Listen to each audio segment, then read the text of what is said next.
Muy buenas noches, señoras, caballeros, bienvenidos al Gato al Agua. Hoy ha estado Pilar Alegría, que es la ministra de Educación, cosa que todo el mundo se le ha olvidado y casi mejor, mire, y portavoz del Gobierno y además mujer fuerte, digamos, del socialismo en Aragón precisamente, tratando de vender allí a sus paisanos las bondades del cupo separatista catalán. Claro, es un ejercicio de alto riesgo, ya la vimos zozobrar ayer en la rueda de prensa posterior al Consejo de Ministros. Hoy no es que haya zozobrado, es que ha naufragado y además con tirabuzón. El tirabuzón ha consistido en explicar lo bueno que es un acuerdo bilateral que al mismo tiempo potencia la multilateralidad y que se va a llegar a la multilateralidad estimulada por la bilateralidad para que al final no se haga un lío como se ha hecho Pilar Alegría, sencillamente porque es injustificable. Al mismo tiempo que esto pasaba, hoy en el Parlamento de Cataluña, Junts y Esquerra han estado abroncando a ella. Sí, claro, porque esto no es lo que ellos querían. Que ellos querían pues ser más que nadie, como los vascos.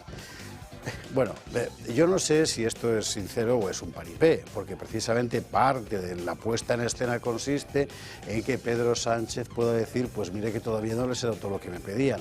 Da igual, en todo caso es una pelea de rufianes y nunca mejor dicho, en la que están poniendo en almoneda la unidad nacional, simplemente. Y me parece que aquí emerge con toda claridad un problema que en absoluto es nuevo, que se venía anunciando desde hace muchos decenios, pero que nunca había estallado con esta claridad casi obscena, y es la imposibilidad de encajar a los partidos nacionalistas en el sistema democrático.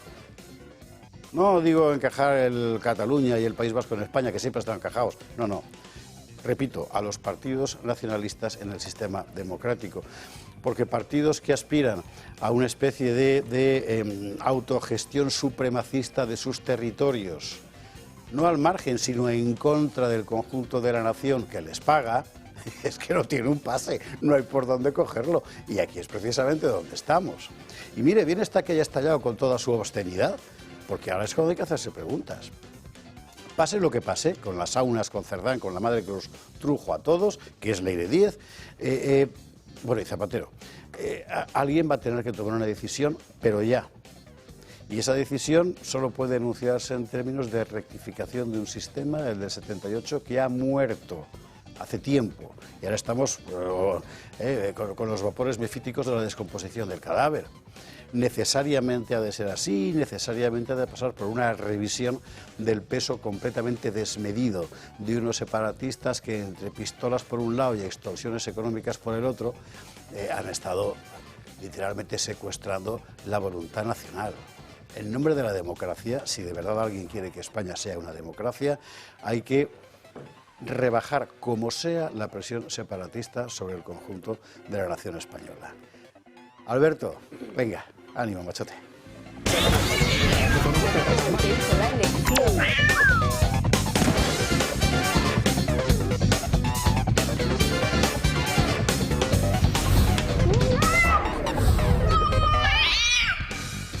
21:48, 20:48 en las Islas Canarias. ¿Sabe usted que ya se ha identificado al autor? Hay que decir presunto de la agresión, hay que decir presunta del pueblo, hay que decir presunto de Torre Presunto Pacheco, que es naturalmente un magrebí de 21 años que vive aquí sin oficio ni beneficio, que llegó como mena. Pues eso, la integración de España. En fin, bueno, eso ha pasado entre otras muchas cosas. Titulares. Bueno, interesantísima la ofensiva político-mediática de la izquierda contra Vox. Lo que ha hecho la izquierda, que había empezado ya, acuérdese usted, manipulando aquellas declaraciones de Rocío de Mer, ha sido aprovechar lo de Torre Pacheco para fustigar no a los agresores, sino a las víctimas y a quienes las defienden. Y montando su propio discurso, su propio relato del peligro fascista que amenaza a España. Aquí tenemos dicho desde el principio que esta vez no les va a salir bien, porque la realidad de la calle... La realidad de la calle es lo que ha dicho Feijóo. El propio Feijóo pedía hoy deportaciones. ¡Feijóo! Sí. ¿Por qué? Pues porque huele lo que hay. Y además, lo que hay es un problema objetivo. El gobierno no lo quiere ver porque vive en su burbuja, en su Pedro burbuja, la Sánchezfera. Pero lo hay. Pues eso, en fin, lo contaremos. En cuanto al cupo catalán, Moncloa sigue intentando justificar lo injustificable y lo va a tener francamente complicado, porque se mire como se mire, esto es darle al señorito el dinero de los pobres. No tiene otro nombre. A todo esto, conste que lo que se ha pactado hasta que se convierta en algo factible, material, puede pasar, no sé.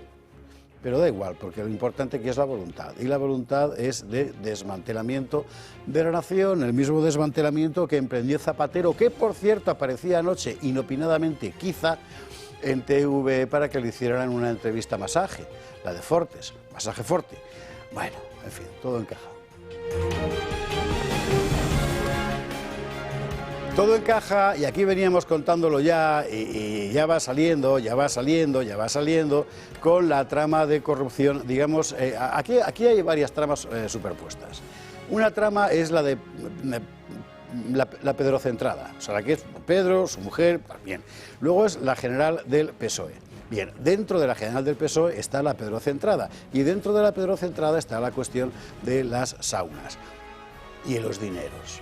Y cada vez parece más evidente que las campañas, según el crowdfunding lo llaman, bueno, de Pedro Sánchez para las primarias, las financió Sabiniano. Es decir, vamos a ver, por decirlo en términos de Alberto Núñez Feijóo, el dinero de los prostíbulos financió las primarias de Sánchez, que por eso Cerdán jamás quiso presentar las cuentas al PSOE. No digo al Tribunal de Cuentas, al PSOE. Claro. Bueno, y ahora todo va encajando, y ahora la pregunta es... ¿hemos de pensar que entonces han dejado caer a Sánchez ahora? Claro, porque si esto sale, y la información sale del propio PSOE, quizá es porque hay otro que está dirigiendo, y ese que está dirigiendo a través de Zapatero, que por eso estaba ayer en TV, no sé, esto, Los Soprano era más sencillo. Dentro de todo este follón hay un folloncito, pequeño, pero no por ello menos relevante, que es los gastos de Ábalos. O sea, los dineros. ¿Dónde está el dinero? Porque lo último que ha dicho el Congreso es que no le consta que la cuenta corriente de Ábalos a la que le estaban pasando el sueldo fuera de Ábalos. Ahí, ¿eh? O sea, aquí te piden un certificado de titularidad bancaria para dar una conferencia de 150 euros en el CEU, y pongo un ejemplo a conciencia porque sé que es verdad, pero para pasarte el sueldo de diputado te piden que la cuenta sea tuya. Bueno, en fin, veremos lo que pasa aquí. Y en materia de política internacional, pero ojo, porque son las barbas del vecino, atención a lo que está pasando en Francia, porque estando como estaba al borde de la ruina económica, han decidido sacar la motosierra, que como usted sabe, aquí estamos haciendo un poco de pedagogía, motosierra en francés se dice tronçonneuse. Se escribe tronconeuse, con la C con cedilla. Bueno, la motosierra ¿en qué consiste? Es interesante porque no van a tocar los gastos en políticas de inmigración, no van a tocar los gastos, la soga verde que se llama, las imposiciones, todo eso no se toca, se toca todo lo demás. Y claro, la gente en Francia pues se ha enfadado, y cuando en Francia se enfada la gente, en fin, a los enfants de la patrie.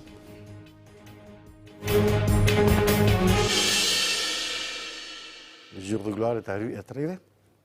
¿Con quién veremos esto esta noche? Pues con nuestros contertulios de hoy, don Josué Cárdenas. ¿Cómo estás? Un gustazo estar aquí bien rodeado, claro que sí. ¿Verdad? Hoy sí, espectacularmente rodeado. Sí, hoy, sí. Y no lo dice por mí, no lo dice por mí, no. Ni por él tampoco. Me voy a ruborizar. ¿Cómo está siguiendo la cosa PSOE?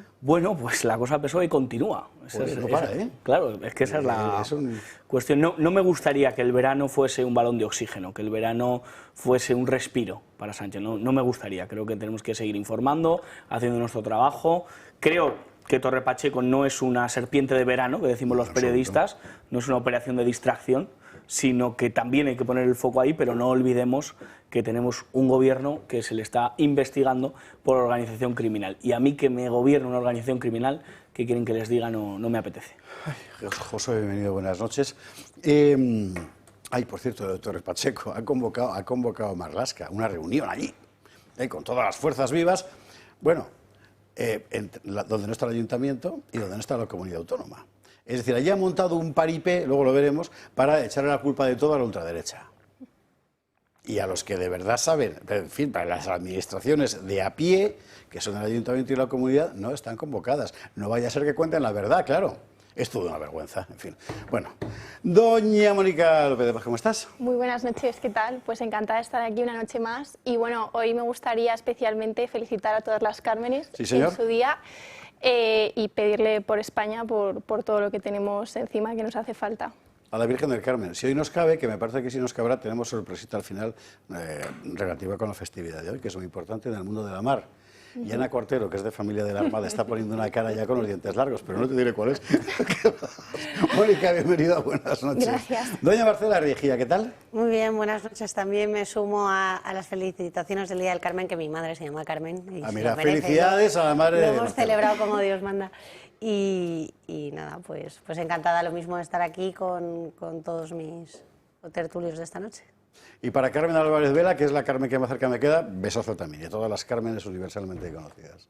Marcela, bienvenida, buenas noches, doña Ana Cuartero, ¿qué tal? Pues muy bien, la verdad, muy buenas noches, encantada de estar aquí, efectivamente, pues sí, en el Día del semanas, Carmen, además.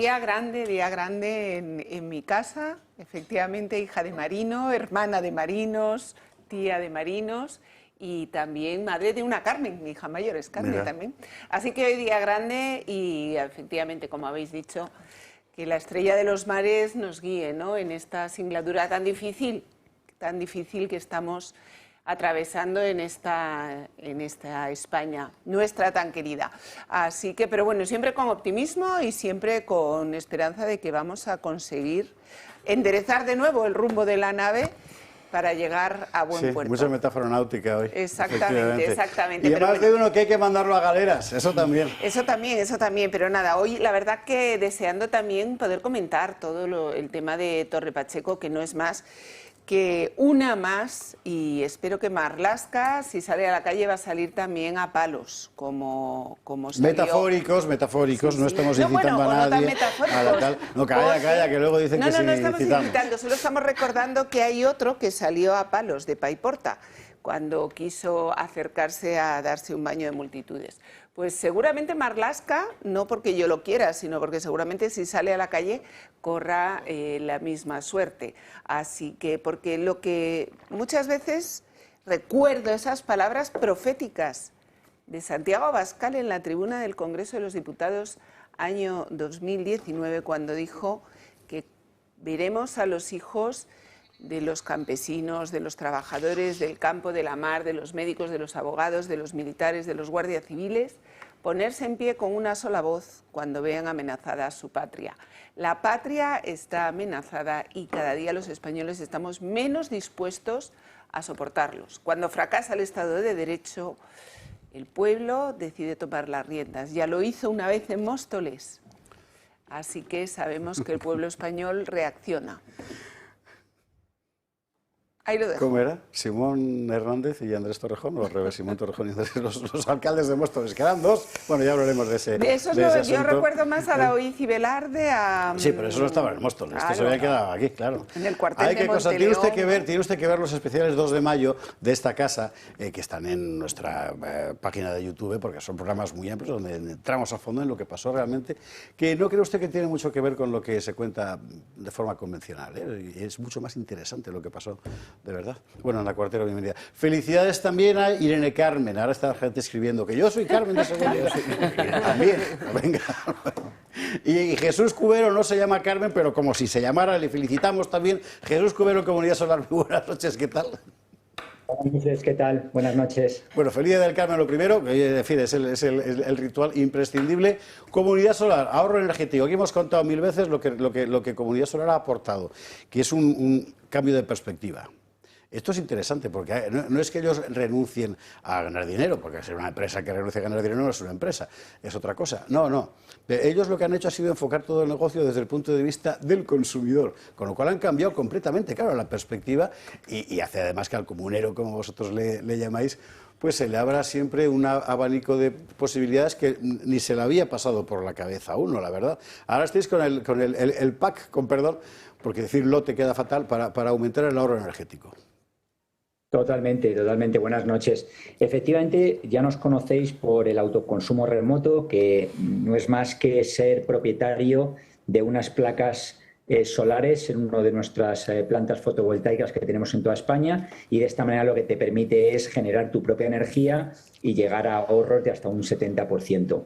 Ahora lo que estamos haciendo es un mix que le hemos llamado el mix energético, que lo que hacemos es unir estas placas solares al hecho de poseer una batería en casa, que eso te tiene totalmente protegido en el caso de apagones, y además te permite también cargar energía en los momentos en los que es más barata y liberarla cuando es más cara. Entonces, con eso pues logras ahorros mayores.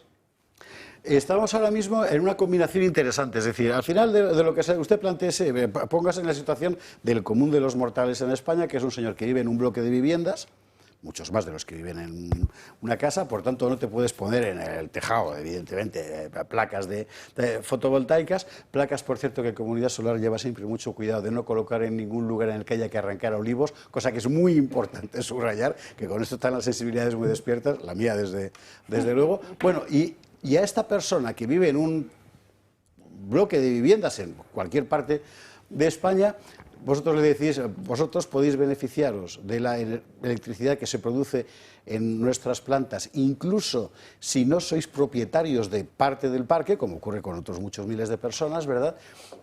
Y tirar de ahí cuando más cara es la factura. Totalmente, totalmente. Y luego, aparte, lo bueno del autoconsumo remoto es que sirve para todas aquellas personas que, como decíamos antes, no tienen en su tejado la posibilidad de colocar placas solares, pero también para aquellos que tengan actualmente placas solares y lo que quieren es pues mejorar todavía más su rentabilidad, y por eso ofrecemos también las baterías. Entonces, tanto con un producto como con el otro estamos llegando potencialmente al 100% de la población. Ahora mismo estamos en un horizonte concreto de 3.500 comuneros. Cuéntanos cómo está eso. Sí.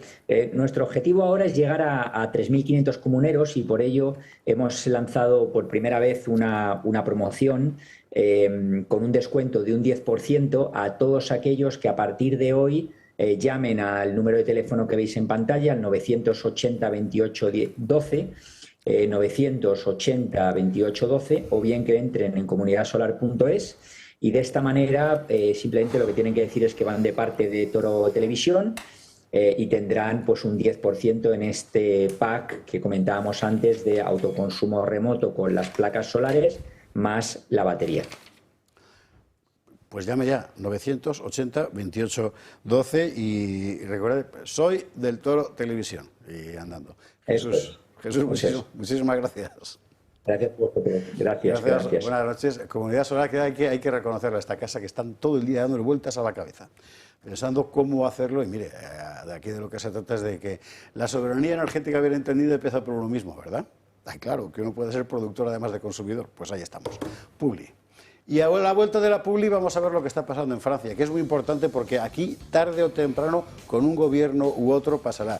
¿Quién hizo en España los últimos grandes recortes? No fue Rajoy, fue Zapatero. Acuérdese usted. ¿Por qué?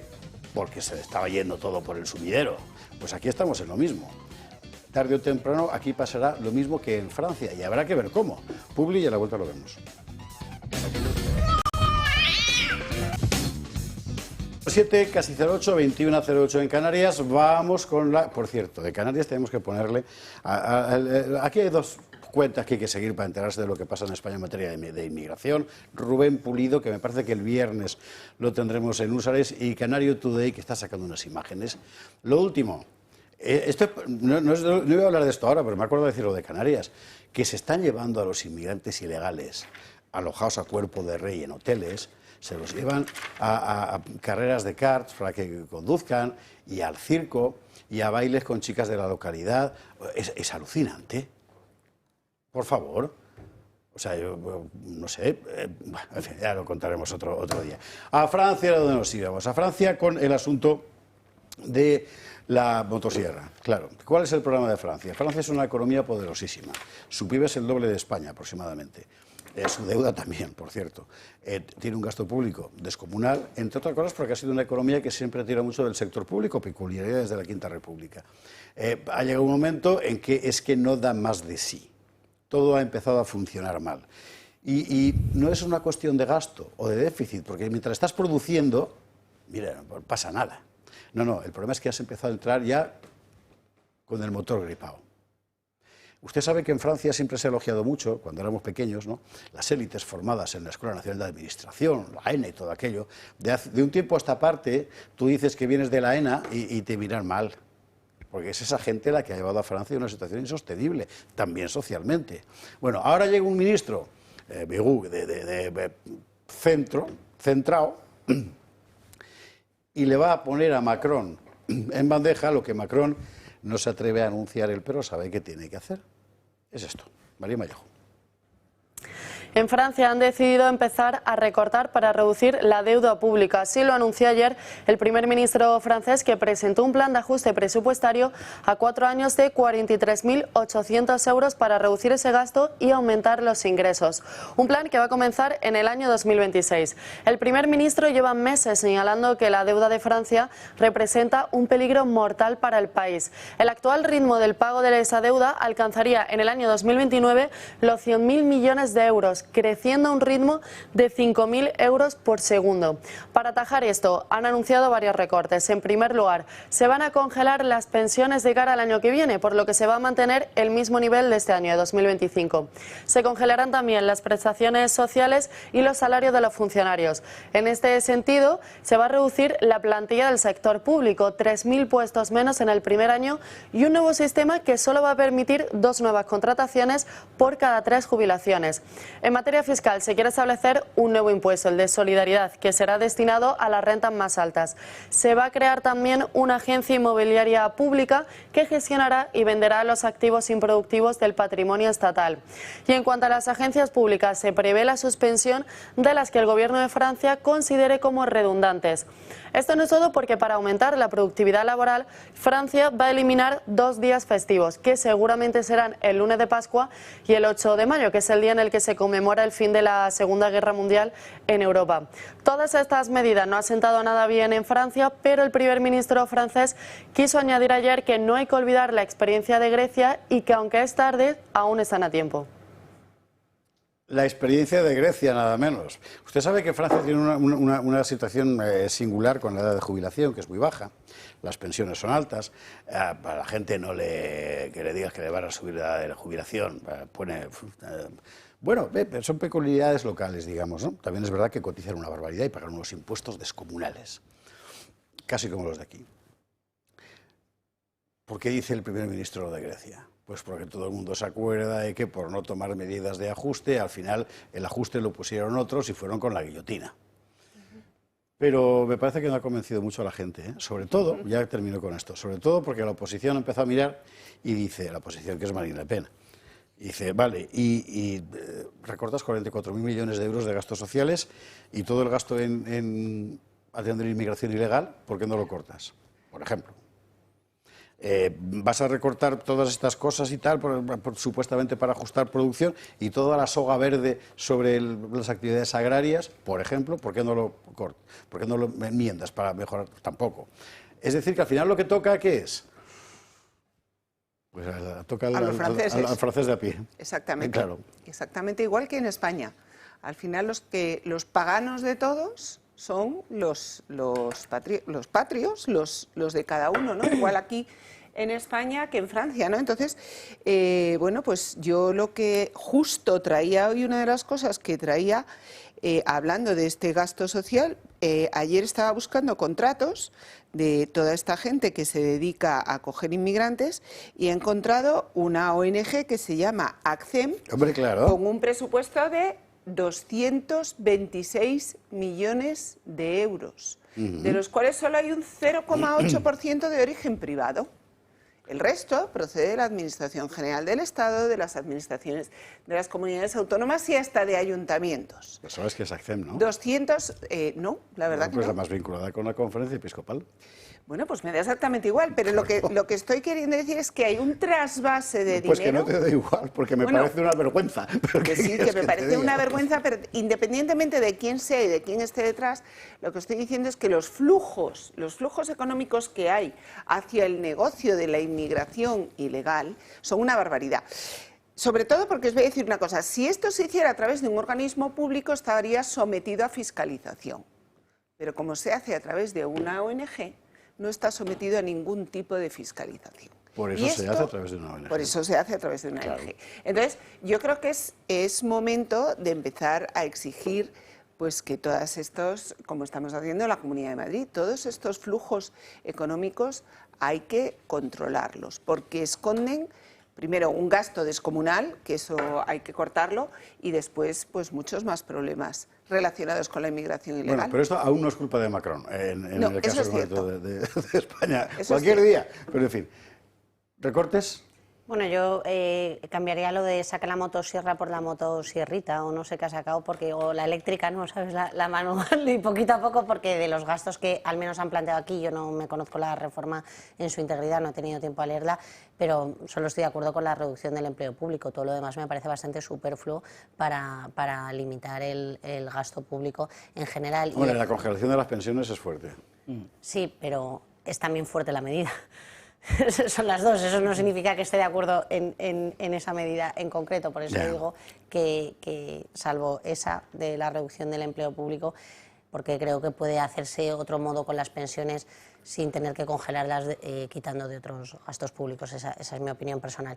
Pero bueno, efectivamente tú lo apuntabas muy bien, José Javier, respecto de cuando veas las barbas de tu vecino cortar, no por las tuyas a remojar, pues así es. Si es que nosotros estamos igual, si es que no tenemos que olvidarnos que la deuda de España también crece cada minuto o cada día. O sea, no sé si eran 7 millones de euros, crece la deuda en España a las horas, ¿no? 150.000 al minuto o algo así, ¿no? Entonces, con independencia que suba el PIB o no, cada vez estamos más endeudados y eso es una realidad. Y aquí vuelve a pasar lo mismo, no se hace un recorte del gasto público, se intenta hacer políticas sociales demagogas, ¿no? y el exceso de gasto público cada vez aumenta más, ¿no? Entonces, bueno, pues también yo creo que la Unión Europea ha favorecido mucho a que todos los países en general, Francia y cualquier otro miembro de la Unión Europea como España, se hayan endeudado con todo el sistema que hay para Es interesante, sobre todo a partir de la pandemia. Empezó una multiplicación del gasto público en todos los países de la Unión. Por la suspensión de los criterios fiscales. Y por la disposición en general que ofrece la Unión Europea a los países, ¿no? Y ahora salte de aquí. Claro, exacto. Y eso es un problema, ¿no? Disponer de lo que no se tiene para el futuro en un país cuando no sabes ni cómo lo vas a pagar, pues es verdad, complicado. Pero el problema no está solo ahí, sino el problema es que además, como muy bien ha dicho José Javier, es la ralentización de la economía. El problema es que la deuda crece más deprisa de lo que crece nuestra productividad. Ese es el verdadero problema, porque la capacidad de endeudamiento de un país, Estados Unidos es lo más endeudado, Japón está endeudadísimo, Italia está endeudadísimo. Pero el problema es que nuestra economía, por esas políticas verdes, por esas políticas de reducción de la jornada laboral, fíjate como otra de las cosas que han dicho es que van a eliminar 2 días festivos, cuando aquí lo que estamos haciendo es querer que se reduzca. Si a España, además en Francia, de la reducción... la jornada laboral es 35 horas y llevan desde el año 2000 siendo 35 horas y no lo ven un problema, o sea, llevan con 35 horas un montón de tiempo, o sea, que lo de la jornada laboral... Pero con una productividad mucho mayor que la española. ¿Por qué? Porque no habían destrozado toda su industria. Eso es verdad. Entonces, la economía en el sector productivo puede ser muy productiva con menos horas. Cuando tú tienes tu país volcado en el sector servicios, menos horas, menos servicios, porque nuestros servicios además son intensivos en personal. Estamos hablando de hostelería. Entonces, en ese sentido no podemos. Y si Francia empieza a emprender el camino de aumentar el número de horas trabajadas, por algo es, pero bueno, 2 días. Es que a mí me fastidia mucho que sea contra la gente siempre las medidas de recorte, las medidas de austeridad, el austericidio que no funcionó en 2008 vuelve a funcionar.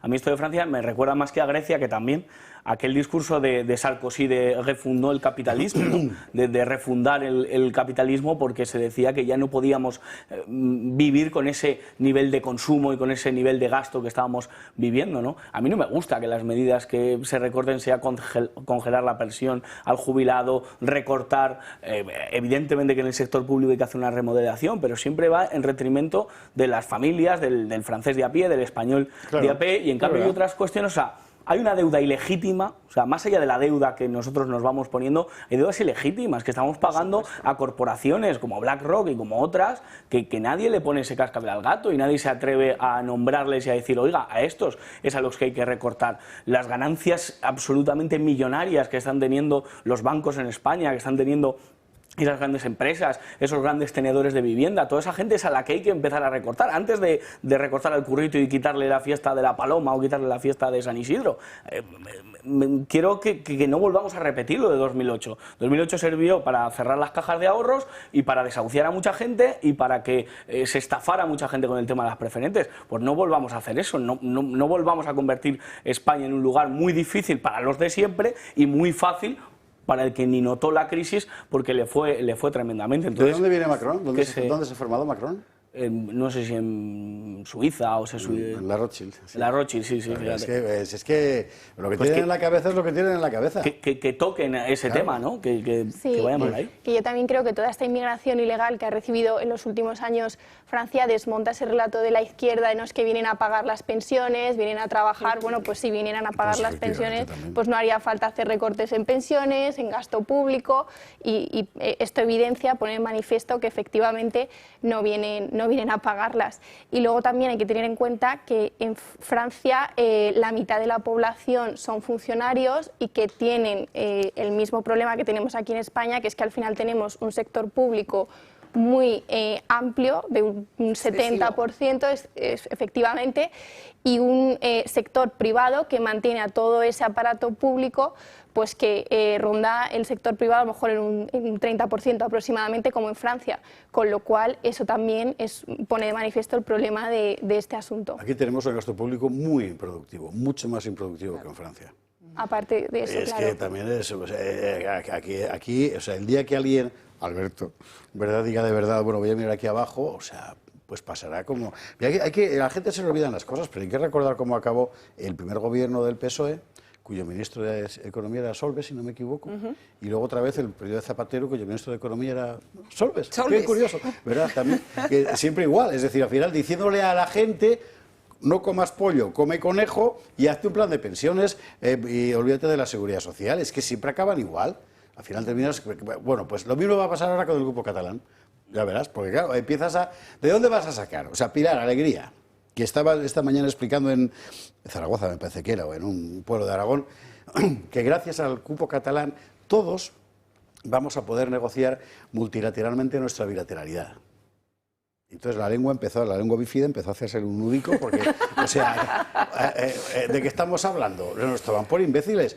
Yo de verdad, los votantes del PSOE no sé cómo lo soportan, que les toman tan abiertamente por tontos, en fin. Bueno, vamos a ver un poquito de Pilar Alegría y luego vemos exactamente lo que va a costar al resto de España. Hoy había, por cierto, bueno, pero eso, el pollo del Parlamento catalán después. Primero, la inmarcesible Pilar Alegría. Partido Socialista es que Aragón, desde luego, no sea menos que nadie. En el sistema de financiación autonómica, en ese nuevo modelo, lo que queremos y pretendemos, y así además lo vamos a defender, es que Aragón no sea menos que nadie. Y por eso yo lo que le pido al señor Azcón y lo que le planteo al señor Azcón es que abandone de una vez esa posición frentista que lleva ejerciendo desde el primer minuto que es presidente de Aragón y que actúe de verdad con la seriedad, el sosiego y el rigor que hacen falta para acometer un debate tan serio como es este debate del nuevo modelo. Es que no puede tener la cara más dura. Bueno, ¿qué le pasa a Azcón? Como por demás a todos los demás presidentes de comunidades autónomas, excepto el señor Pradales y el señor Achivite? Pues le pasa que están haciendo cuentas. O sea, si tú quieres privilegiar a una, tendrás que quitárselo a las demás. Porque es que no hay otra opción. ¿Cuánto le cuesta a cada comunidad autónoma? Pues Marina Neila nos lo cuenta. Si las comunidades autónomas aprueban la singularidad de Cataluña, 11 de ellas perderán millones, en concreto 47.000 millones de euros. El regalo que Sánchez ofrece a los independentistas para que gestionen la totalidad de sus impuestos supondrá que la mitad de los españoles pierdan los recursos económicos destinados a los servicios básicos. El claro ganador de la singularidad de Cataluña serán ellos, los separatistas, además de Madrid, y en mucha menor medida la Comunidad Valenciana, Baleares y Cantabria. El resto solo perderá dinero. Estamos hablando de una sangría de 14.500 millones de euros para Andalucía, que será la región más perjudicada por el cupo catalán, seguida de Canarias, que perderá 6.800 millones, Castilla y León más de 6.000 millones y otras 8 regiones también perderán recursos: Castilla-La Mancha, Extremadura, Galicia, Murcia, Asturias, Aragón, La Rioja y Cantabria, además de Ceuta y Melilla. Los territorios más afectados, los de siempre, los de la España vaciada, los más rurales, con localidades dispersas e incluso con graves problemas de despoblación. Y es que los inspectores de Hacienda ya han avisado: es imposible aplicar el cupo catalán. Según la Asociación de Inspectores de Hacienda del Estado, el acuerdo del Gobierno con los separatistas será el principio de la desaparición del Estado, si se extiende al resto de comunidades autónomas, porque se romperían los principios básicos de la Hacienda española, como que el sistema de información ha de ser único, que debe existir una caja única y que la gestión de las retenciones se tiene que hacer de forma integrada. Y ante la incompatibilidad de la operación y el riesgo que supone para la nación, los inspectores vuelven a exigir la dimisión de la ministra de Hacienda, María Jesús Montero, que por cierto estuvo ausente el día que se pactó el acuerdo y sigue desaparecida. Perdón, no quería ser faltón, pero es que ya lo provoca, lo que quiere usted que le diga. Bueno, este asunto del... Vamos a ver, Pepe García Domínguez, que es economista, gallego, pero residente en Cataluña, planteaba el otro día una cuestión muy interesante. Yo, decía, vivo en Barcelona. Estoy empadronado allí, pero la mayor parte de mi actividad económica la hago en Galicia, donde también tengo casa, en Pontevedra, en las Rías Bajas y todo eso. Bueno, ¿va a mandar la Agencia Tributaria Catalana un inspector de Hacienda a Galicia para perseguir las actividades económicas de Pepe, que va a tener que tributar por estar empadronado en Cataluña sobre un dinero que gana en otra comunidad autónoma? ¿Eso cómo se hace? Es que no se puede hacer.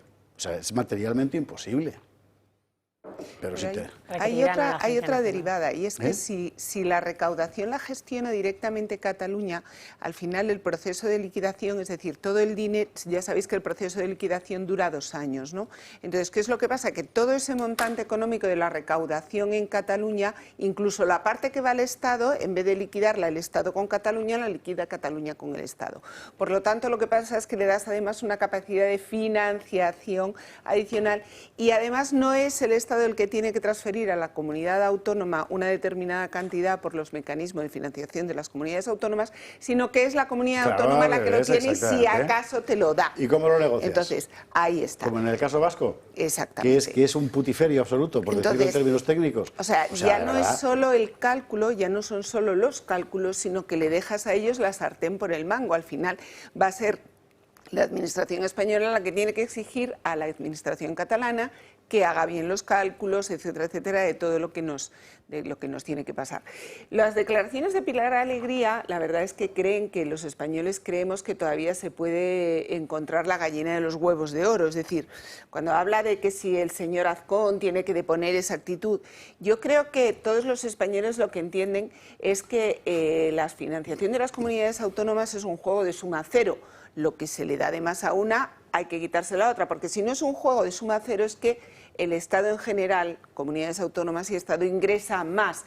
Y ese de más que ingresa el Estado lo pagamos siempre los mismos, sea vía impuesto de sociedades, sea vía IVA, sea vía IRPF, porque al final lo pagamos todo. Lo pagamos nosotros, lo pagamos los españoles. Si sube el impuesto de sociedades, pagamos más los bienes de consumo. Si sube el impuesto de renta de las personas físicas, ganamos menos sueldos. Si sube el IVA, pagamos más impuestos. Es decir, al final lo pagamos siempre nosotros. Señora Alegría, señora ministra, no hay juegos de suma cero, no hay juegos de suma cero.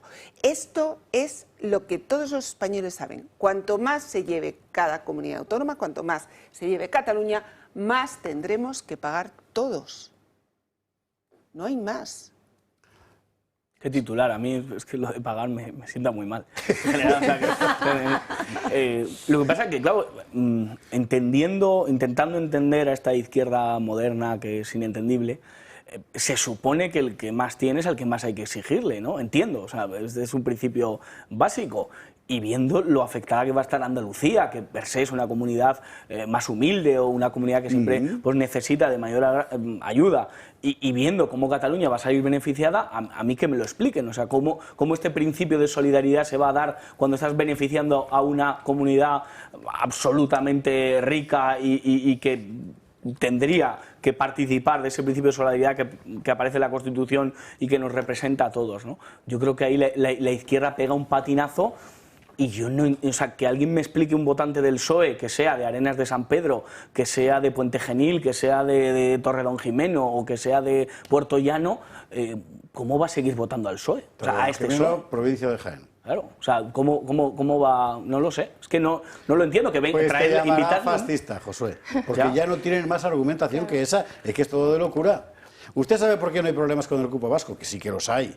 Primero, por las pistolas. Y todos aceptamos que bueno, en fin, y luego porque no llega al 6% del PIB del conjunto del país, lo que representa la economía vasca. Pero claro, la catalana es que es el 19%, que después de Madrid es la segunda. ¿Usted sabe lo que va a ser eso? Mónica, Marcela. Sí, bueno, yo al final lo que pienso es que esto pone de manifiesto pues que para el Partido Socialista, como ha dicho Josué, pues hay españoles de primera o de segunda en función de donde vivas, como es el caso pues, del cupo catalán, que al final también pues, es una forma de premiar al independentismo, a los catalanes, porque no dejan de ser sus socios. Y bueno, al final pues, quieren un sistema fiscal a la carta y yo también me pregunto dónde quedan pues, esos principios de igualdad y de solidaridad territorial. No quedan, Marcela. Muy poco que añadir totalmente. Yo creo que no es más que no es tanto españoles de primera o de segunda, sino españoles que me sostengan el poder o que no me sostengan el poder, porque los andaluces, el señor Pedro Sánchez y su gobierno no van a sacar nada y de los catalanes, pues bueno, pues de momento les mantienen un poquito más en la silla, ¿no? Y muy poco que añadir porque lo habéis dicho todo, efectivamente. Yo dejaría de llamarlo cupo catalán y lo llamaría financiación inconstitucional, que es lo que es, porque atenta contra el artículo 2 de la Constitución española, como bien mencionaba Josué, del principio de solidaridad, y contra el 138 que garantiza evitar los desequilibrios entre comunidades autónomas, que efectivamente de facto se va a producir un desequilibrio con otras comunidades, con lo cual pues yo por eso insisto en lo de inconstitucional. Y perdóname, si me permites, es que además lo que demuestra es que el sistema el del 78 está absolutamente agotado. Ahí va yo precisamente, porque es que eso que hay que decir Marcela lo que significa al final es eso. Claro, sí, claro, porque es un sistema que financia comunidades autónomas y ese error es imposible de salvar. En España tenemos que volver a un sistema que financie servicios públicos básicos, es decir, un sistema que financie la sanidad para todos los españoles como primera necesidad, bueno, aparte, lógicamente, lo primero, la seguridad nacional, la defensa de nuestras fronteras. Una vez que vivimos seguros, lo siguiente que queremos es vivir sanos. Entonces, una vez que tenemos defendidas nuestras fronteras, que tenemos asegurada la paz dentro de España, no como pasa en Torre Pacheco, lo siguiente que tenemos que asegurar es la sanidad para todos los españoles, la educación, las políticas sociales. Desde el momento en el que se financian comunidades autónomas y no se financian servicios públicos, si aquí lo que hay que balancear es la financiación de los servicios públicos básicos que recibe, que nosotros hemos decidido que los presta o que los coordine el Estado, como es la sanidad, como es la educación, que no tendría por qué ser así, pero que hemos decidido que sea así, y de los cuales además nos enorgullecemos, ¿no? De una sanidad, de unas Fuerzas Armadas, de una Guardia Civil, de una sanidad, de una educación. Bueno, sí. No, ya no siempre, sí, quizá en todas, pero la realidad es que mientras no volvamos a hablar de financiación de servicios públicos, que es la clave, que el dinero lo ponen los españoles para los servicios de los españoles, no para los territorios, que los territorios no comen. Y la sanidad universal nos parece muy bien, pero cuando cada uno se paga la suya. Mónica, Marcela, ¿y cerramos? Sí. Yo, bueno, por apuntar un poco de cara al titular este que tenéis ahora mismo en pantalla, que es que esta es la finalidad de este asunto, ¿no? Efectivamente, es una desigualdad, no es solidario y subyace todo ese tema económico sobre los impuestos que pagamos cada uno de los españoles y cómo deben de administrarse, ¿no? Pero la realidad es eso, que es el primer pasito para la autodeterminación de Cataluña, y esto ya lo pedía Artur Mas en su día, que se sentó con Rajoy, y ahora era uno de los pactos para investir ahí, ya para que el PSOE apoyara, Esquerra Republicana apoyara al PSOE en Cataluña para investir a ella, y ya lo tienen aquí. ¿Por qué? Porque a Pedro Sánchez ya cada vez se le estrecha más el camino y es el primer paso. Bueno, ya han dado otros anteriores como la amnistía o el tema de los indultos, pero es uno de los pasos para conseguir que Cataluña, pues... El gobierno es muy de maquillar. O sea, lo de maquillar le va bastante, sobre todo al presidente. Lo de Pedro Sánchez se llama contouring, me ha dicho mi hija. Yo no lo domino. Pero en 2017, me acuerdo como si fuera ayer, porque fue casi ayer, Junqueras salió en una rueda de prensa y dijo: es el momento de dejar de cumplir la legalidad española. En 2017. Por lo tanto, enseñarle la Constitución es una tontería. O sea, en el País Vasco te sacaban la pistola cuando enseñabas la Constitución, y aquí pues se la pasan por donde Junqueras sabe. Simplemente añadir que, como has señalado, como ya no, la Constitución no sirve de nada, pues ¿qué va a pasar ahora que el régimen del 78 ya pues se ha acabado? Porque estamos viendo que no sirve para garantizar un Estado de Derecho y, por tanto, pues no sé qué será lo siguiente. El referéndum. Claro. Lo siguiente será el referéndum. Decía el otro día Rufián, al que hay que prestar mucha más atención de la que su aspecto reclama en principio, que fue cuando lo de Santos Cerdán, ¿no? Cuando metieron en la cárcel. Ahora hay que acelerar. O sea, esto ya se acaba, ahora... Queda poco. Bueno, es eso, ¿eh? Es eso. Y van a quemar etapas y esperemos que sean solo etapas lo que quemen. En fin, vámonos a la publicidad, ¿vale? Porque a Torre Pacheco tenemos que ir, con una bota y un calcetín, como en la canción. Ya sabe usted que Interior anunció para mañana, creo, una reunión con Marlaska en Madrid. He dicho antes que iba a ser en Torre Pacheco, lo he dicho mal, es en Madrid la reunión. De la célula de seguimiento del odio, una cosa de estas, ¿no? Para examinar lo que pasó en Torre Pacheco sin el Ayuntamiento ni la Comunidad Autónoma. Está bien, para enterarse de lo que ha pasado allí, porque van a lo que van. O sea, es el bulo del culo, ¿se acuerda usted? Pues lo mismo, esto es lo de la reunión. Interior convoca reunión extraordinaria tras los disturbios de Torre Pacheco. La reunión la convocan en Madrid, de ahí mi error, ha sido un problema de comprensión lectora, fíjate a estas alturas, ¿verdad? Bueno, vamos a la publicidad y a la vuelta lo vemos, porque esta mesa tiene dos patas. Una es lo de allí, vamos a contar lo último de Torre Pacheco, y la otra es la campañita política, claro. La campañita que a partir de este momento la izquierda empieza a promover por todas partes. ¿Para qué? Pues para culpabilizar a la gente, y muy particularmente a Vox, ¿no? ¿Se acuerda usted de aquello de primero fueron a por los comunistas y como yo no era comunista, luego fueron a por los de Vox y como yo no era de Vox? Pues ya verá usted. Venga, publi y lo vemos. Controlar los niveles de azúcar es fundamental para tener una buena salud. Lo sabes bien si eres diabético de tipo 2 o prediabético, o tienes que controlar tu nivel de glucosa en sangre varias veces al día por distintas razones médicas.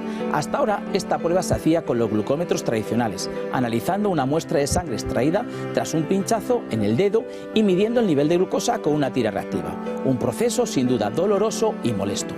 Afortunadamente ya es posible conocer estos niveles de una manera más cómoda e indolora, gracias al innovador glucómetro sin pinchazo de Protege tu Vida, sin aguja, sin necesidad de realizar las molestas extracciones de sangre. Este nuevo sistema no invasivo obtiene un resultado igual de fiable con la ayuda de los rayos infrarrojos, metiendo simplemente un dedo en la pinza similar a la que mide el oxígeno en sangre, con resultados en pocos segundos. No lo dudes, llama al 973-0101 y mide tu glucosa en sangre sin pinchazos ni dolor.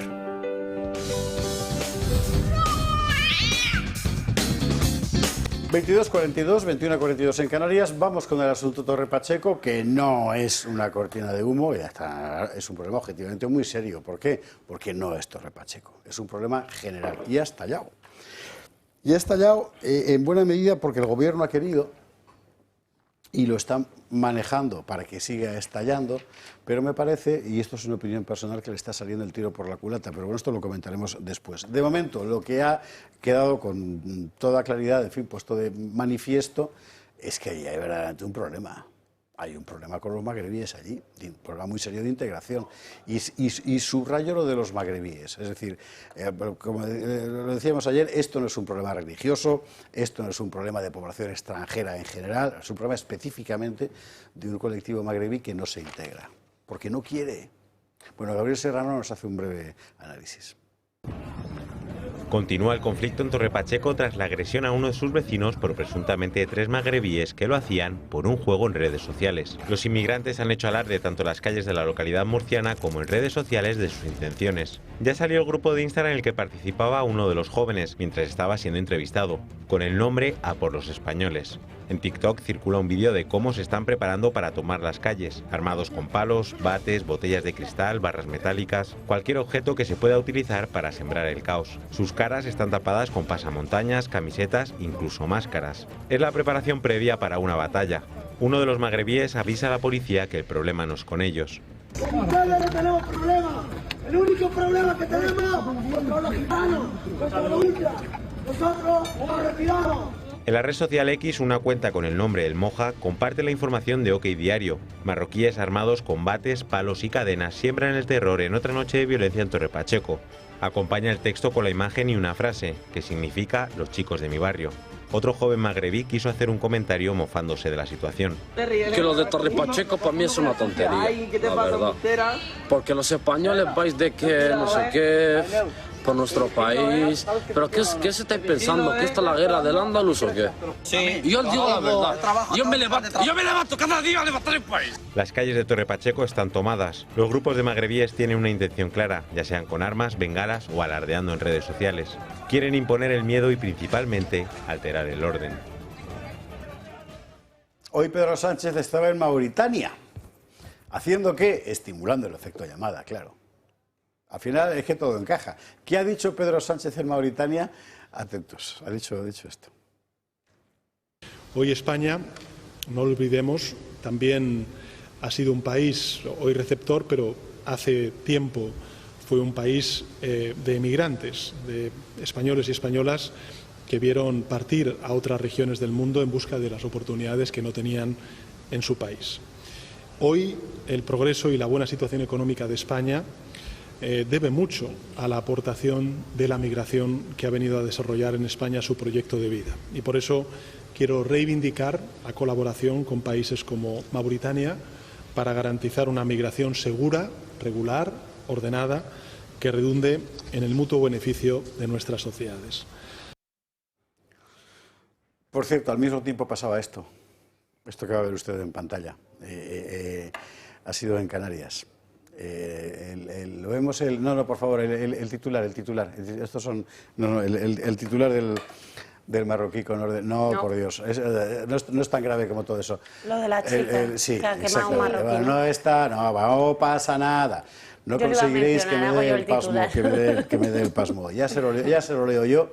Un marroquí con orden de expulsión le prende fuego a su novia de 17 años en una casa ocupada.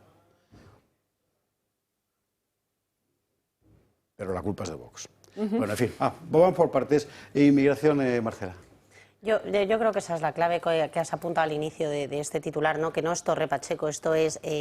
hoy en Cataluña estaba Garriga denunciando otros casos en un municipio de Barcelona, tenemos el otro día en Alcalá de Henares, tenemos Madrid-Moncloa la semana pasada, tenemos la chica que tiró también un extranjero por el puente de Méndez Pelayo, tenemos el tema de Gran Canaria, que yo lo iba a mencionar expresamente, de la novia era una menor...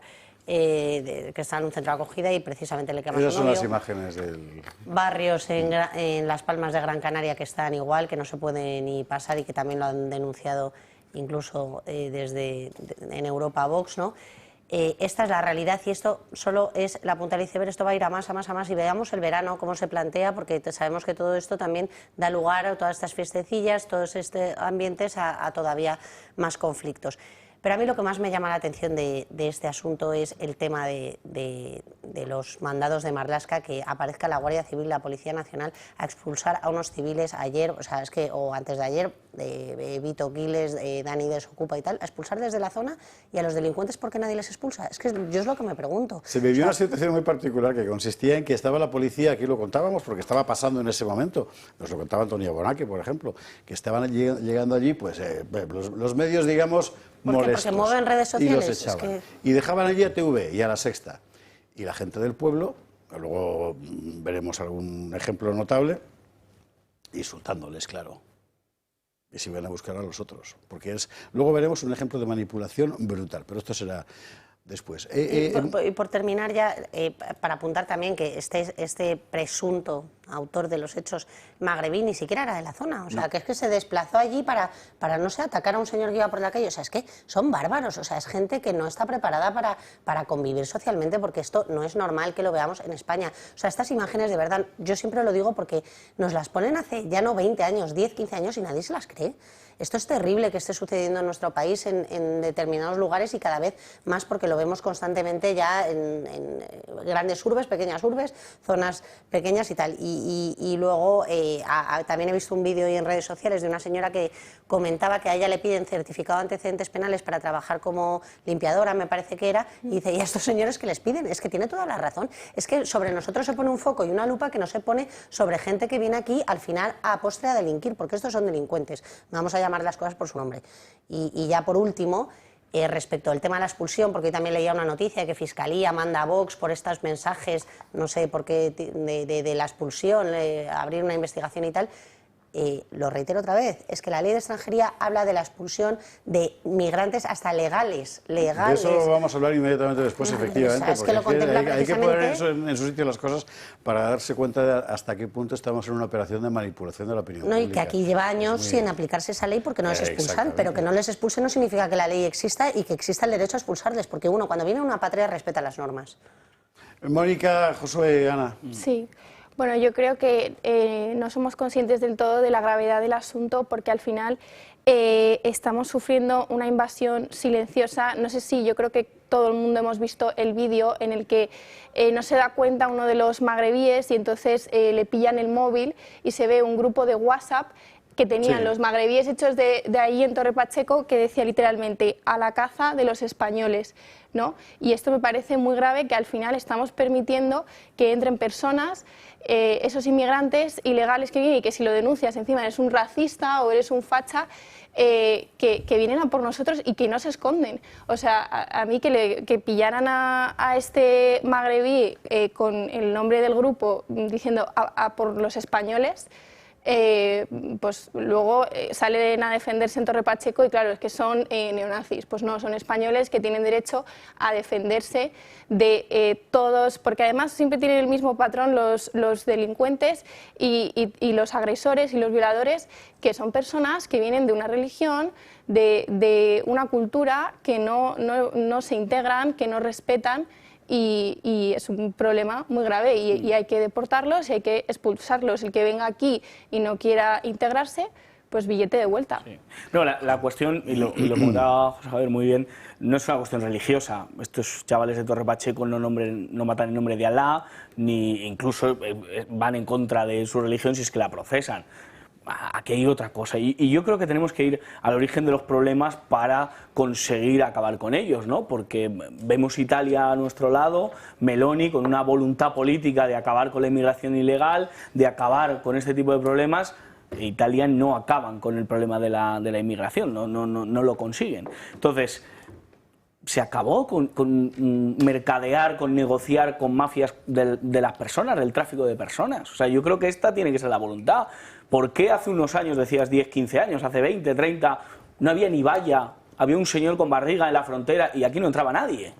Y en cambio ahora entran flujos de personas como si nada. ¿Qué está pasando? ¿Por qué ha habido chicos fuera del pueblo que han ido a pegar a un señor? ¿Quién les ha enviado ahí? ¿Quién les ha pagado? Yo cuando escucho al PSOE con ese discurso buenista de han venido a contribuir, nosotros fuimos un país, yo cuando veo al PSOE nunca veo un ideal, yo veo un interés. Si hablan de la inmigración de esa manera es porque se lo están llevando de alguna manera. Tienen a un Cerdán de la vida o tienen un Ábalos de la vida que está negociando y que se está llevando dinero con el mercadeo de personas, porque si no, no lo entiendo. Entonces hay que romper relaciones con Marruecos si Marruecos sigue chantajeándonos con el tráfico de personas. Si sigue mandándonos personas, se acabó. Y con todos los países aliados de Marruecos.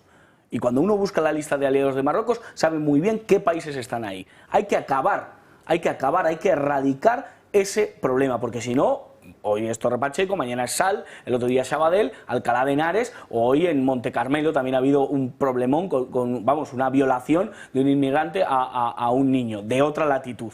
O sea, ese es el problema. El discurso de que es que no se adaptan, y ¿quién puede decidir quién se adapta y quién no? Es muy complicado saber quién se adapta o quién no. No es tan sencillo como cumplir la ley. Porque nos la imponen a nosotros y a ellos no. Es tan sencillo como eso. Pero más allá de cumplir la ley, hay procesos que no se desarrollan. Y voy a poner un ejemplo muy concreto. La hostelería ha pegado un bajón tremendo en España, desde que es la inmigración la que, digamos que es el gran núcleo de camareros de toda España. O sea, ha pegado un bajón absoluto, no son capaces. Le pides un cocido con una Coca-Cola y te traen un granizado y un pollo con patatas. O sea, hay un problema, en muchos órdenes. En cuanto a la educación, los padres no quieren llevar a sus hijos con otras personas que sean inmigrantes, no quieren. Es que no quieren, y los más progres, claro, los más fachas, los más... Eso es adaptación, no quieren. Si tú vas a un país, entonces, debes adaptarte ¿qué modelo queremos de aquí a 20 años? ¿Qué modelo? Vienen, como dice la izquierda, vienen a limpiarnos el culo, pero bueno, esta es la inmigración que queremos. O sea, no tenemos otro concepto, los queremos para explotarlos, los queremos para esclavizarlos. Es que tenemos que ser serios y ir al origen del problema. Los que mercadeen con personas, los que nos traigan flujos de personas, se acabó. Que entrar a España ilegalmente sea un delito. Entrar ilegalmente tiene que ser un delito, que ya creo que hasta Feijóo se está dando cuenta de esto. Ahora lo veremos, efectivamente. A buenas horas. Y el PSOE, el día que dejen de llevárselo, porque estoy convencido que se lo están llevando con este tema, también empezarán a hablar de ello. Pero ya será demasiado tarde, como en Lampedusa, como en el norte de Italia, como en Francia, como en Bruselas y como en muchísimos sitios. Entonces, que este es el problema, esto es una cortina de humo. Al lado de la secesión, al lado de cualquier otra cosa, que me parece gravísima, porque si se separa Cataluña la podemos volver a unir, pero el día que no seamos españoles, que no nos reconozcamos, ¿qué hacemos? O sea, ese día, ¿qué hacemos? Mira, yo seguro que lo habéis visto, traía un mensaje que colgó Julio Ariza en su canal. Un mensaje que Taleb Ali-Salem, un escritor saharaui, ayer estuve en mi programa. puso ayer en su estado, en su cuenta de Twitter. Dice, esta frase es muy importante, dice, lo que hay es un Estado, Marruecos, que ha hecho de su emigración una herramienta de presión política y una parte de su diáspora una extensión blanda de su aparato de control. No es la primera vez que Marruecos invade en un principio pacíficamente otro territorio y los saharauis saben mucho de esto. En España hay un problema, por supuesto, de inmigración ilegal, pero hay un problema todavía mayor con la inmigración ilegal procedente de Marruecos, porque no son inmigrantes, son invasores. Este chico que salía dice, pero españoles, ¿qué os creéis? ¿Que esto es la guerra? Sí, no es que nos lo creamos, es que esto es una invasión orquestada. Mira, el imán de Cartagena, que es una persona peligrosa, vive en Torre Pacheco. Y se han desplazado 3 personas que han delinquido a Torre Pacheco. Hay que investigar si no es que fueron a ver al imán de Cartagena. Hay que saber con quién han estado, para qué han ido, por qué han ido. Mira, es muy fácil echar ahora la culpa porque esto de decir no, esto se mueve por las redes sociales, parecen 4 chiquillos gamberros. Esto no son 4 chiquillos gamberros que han quedado por Instagram, que se han cruzado España, que como tú bien dices, alguien ha financiado ese viaje, alguien les ha acogido y quizá alguien les ha dado instrucciones. Quizá lo que han hecho en Torre Pacheco ha sido un simple entretenimiento, pero estas personas han ido con un objetivo en Torre Pacheco, han salido de Torre Pacheco hacia determinados sitios. Hay muchos problemas con la inmigración ilegal, insisto, hay ese problema que has hablado de un inmigrante colombiano, Pero es que además hay un problema político de primer orden con la inmigración marroquí. Nuestro presidente de gobierno ha ido a entregar el Sáhara a Marruecos. Y el problema del Sáhara no nos es ajeno. Y seguimos teniendo, después del Sáhara, vendrá Almería, vendrá Murcia, vendrá toda la zona en las que son mayoría. Torre Pacheco es la cuarta ciudad por Producto Interior Bruto de Murcia. No estamos hablando de Miranda de Ebro, que es un pueblo, está empobrecido. No, no, no. Estamos hablando... Sí, con todo el cariño a Miranda de Ebro, pero es un problema distinto. Sí, sí. Torre Pacheco es la cuarta ciudad en Producto Interior Bruto de la Comunidad Murciana. Tenemos la agricultura española, la producción agrícola española en sus manos, compitiendo con los productos marroquíes. No estamos hablando solo de un hecho aislado, que por supuesto no es un hecho aislado. Estamos hablando de un hecho político de una gran importancia para el futuro de España. Y hay un proceso en ciernes y que se podría estar ya mucho más avanzado en el campo español de robotización, de mecanización, mucho mejor del que tenemos ahora. Pero también hay una serie de empresas, hay una serie de empresarios que prefieren tener al magrebí muy baratito en lugar de invertir y en lugar de coger máquinas para sustituir. No diría prefieren. Yo lo que diría es la realidad. Que la asfixia a la que se está sometiendo a los agricultores españoles al final acaba derivando también en eso. Eso es tema de gato de mañana, por cierto. Y va a ser muy interesante. Van a duplicar el valor del suelo rústico. Siguiendo instrucciones de Bruselas en principio. O sea, todo va. Teníamos la semana pasada el suicidio de David... ¿Del agricultor? Sí. Exactamente. La Foz, o sea, en fin. Pero bueno, tenemos última hora, por cierto. Hacemos un paréntesis porque es otro tema, pero que usted tiene que conocer. La última hora es esta. La Fiscalía pide 3 años y 9 meses de cárcel para el novio de Ayuso por fraude fiscal. Bueno, esto lo pide la Fiscalía, que ya sabemos de quién depende, ¿verdad? Pero bueno, esto es la historia. La Fiscalía pide 3 años y 9 meses de cárcel para el novio de Ayuso por fraude fiscal. Seguiremos informando. Vale, cerramos el paréntesis y continuamos con esa otra historia, porque todo este planteamiento y todo lo que han dicho hoy nuestros contertulios, y yo ni le cuento, para el gobierno es un delito de odio. ¿Por qué? Porque estamos criminalizando a todos los inmigrantes. ¿Por qué? Porque somos muy malos. Menos mal que está Marlaska, que nos va a salvar a todos. Para lo cual ha convocado una reunión, que es lo que veíamos antes en el Ministerio del Interior, para que el Comité de Seguimiento de los Delitos de Odio. No ha convocado una reunión para el seguimiento de los delitos marginales en Torre Pacheco, no. Para el seguimiento de los delitos de odio. ¿Podemos leer el titular otra vez? Es que me parece muy interesante verlo, porque de esta reunión sea... No, este no, por favor. Ay, no, el de la reunión de Marlaska, el que hemos dado al principio. Da igual, da lo mismo, ya lo cuento yo, no pasa nada. Ese, sí, vale, bien. Quería que ibas a sacarme el de Cristóbal Montoro otra vez, que también hay que contarlo. Bueno, de esta reunión se excluye al Ayuntamiento de Torre Pacheco y a la Comunidad Autónoma de la Región de Murcia. ¿Por qué? Porque como esto no va con ellos, ¿verdad? En fin. Bueno, esta reunión está puesta al servicio de la estrategia gubernamental, que consiste desde después de Alcalá, antes de Torre Pacheco, en tratar de convencer a sus huestes, que es lo único que puede hacer ya Pedro Sánchez, de que en España hay una amenaza fascista inminente. Que esa amenaza fascista es Vox y además el PP diciendo sí, sí, yo también, yo también. Por tanto, hay que votar como sea a la izquierda, porque si no, las hordas fascistas se derramarán, ¿verdad?, por España cantando Giovinezza. Digo Giovinezza para que no me metan a mí una cosa de la ley de memoria democrática y todo eso. Bueno, un apunte, si me dejas, pues no lo sé, porque la visita igual a Mauritania. Venga, vale, sí. Que hubiera estado bien que en ese discurso hubiera aludido nuestro presidente a que en Mauritania todavía no se ha abolido la esclavitud. Es decir, este señor que dice que va a condenar la prostitución y vive de las saunas. Este señor que viene a decir que esos trabajadores, pero sin embargo va a establecer relaciones con un país que no ha abolido la esclavitud.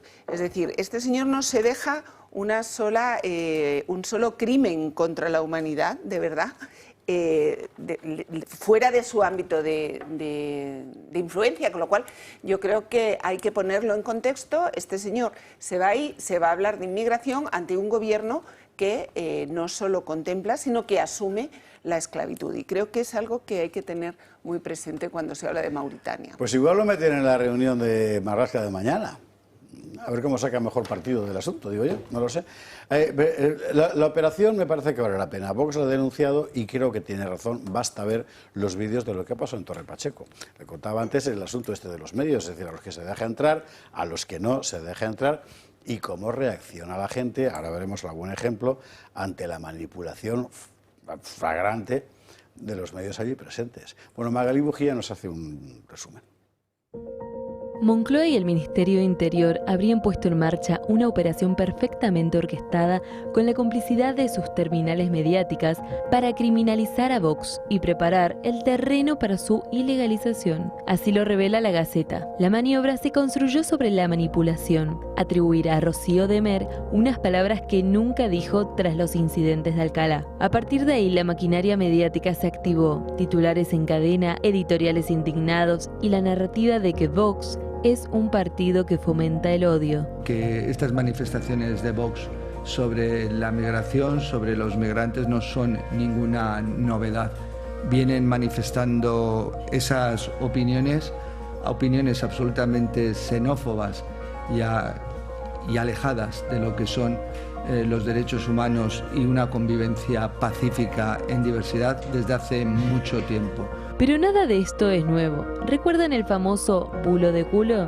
En 2021 el propio Marlaska señaló directamente a Vox como responsable de una agresión homófoba en Malasaña. Un caso que terminó siendo falso. Fue un manual de manipulación política. Se crea el enemigo, se siembra el miedo y se machaca mediáticamente. Ahora el guión se repite, pero con un salto cualitativo. Varios partidos señalan a Vox por, dicen, instigar las agresiones por su discurso. ¿Usted también lo cree? A ver, yo lo que digo es que hay muchos, como decía al principio, que hay unos discursos que realmente son discursos que están en el límite de, por así decirlo, de lo que es procedente, oportuno y de lo que no. Que está en el límite de lo que nuestros valores democráticos, valores de respeto a la dignidad humana, a la diversidad, etcétera, es admisible o no es admisible. Y juegan con ese límite. En Torre Pacheco, la policía impidió el acceso a medios independientes, mientras las grandes cadenas presentaban a vecinos indignados como si fueran ultraviolentos. En X, por ejemplo, circula un video significativo.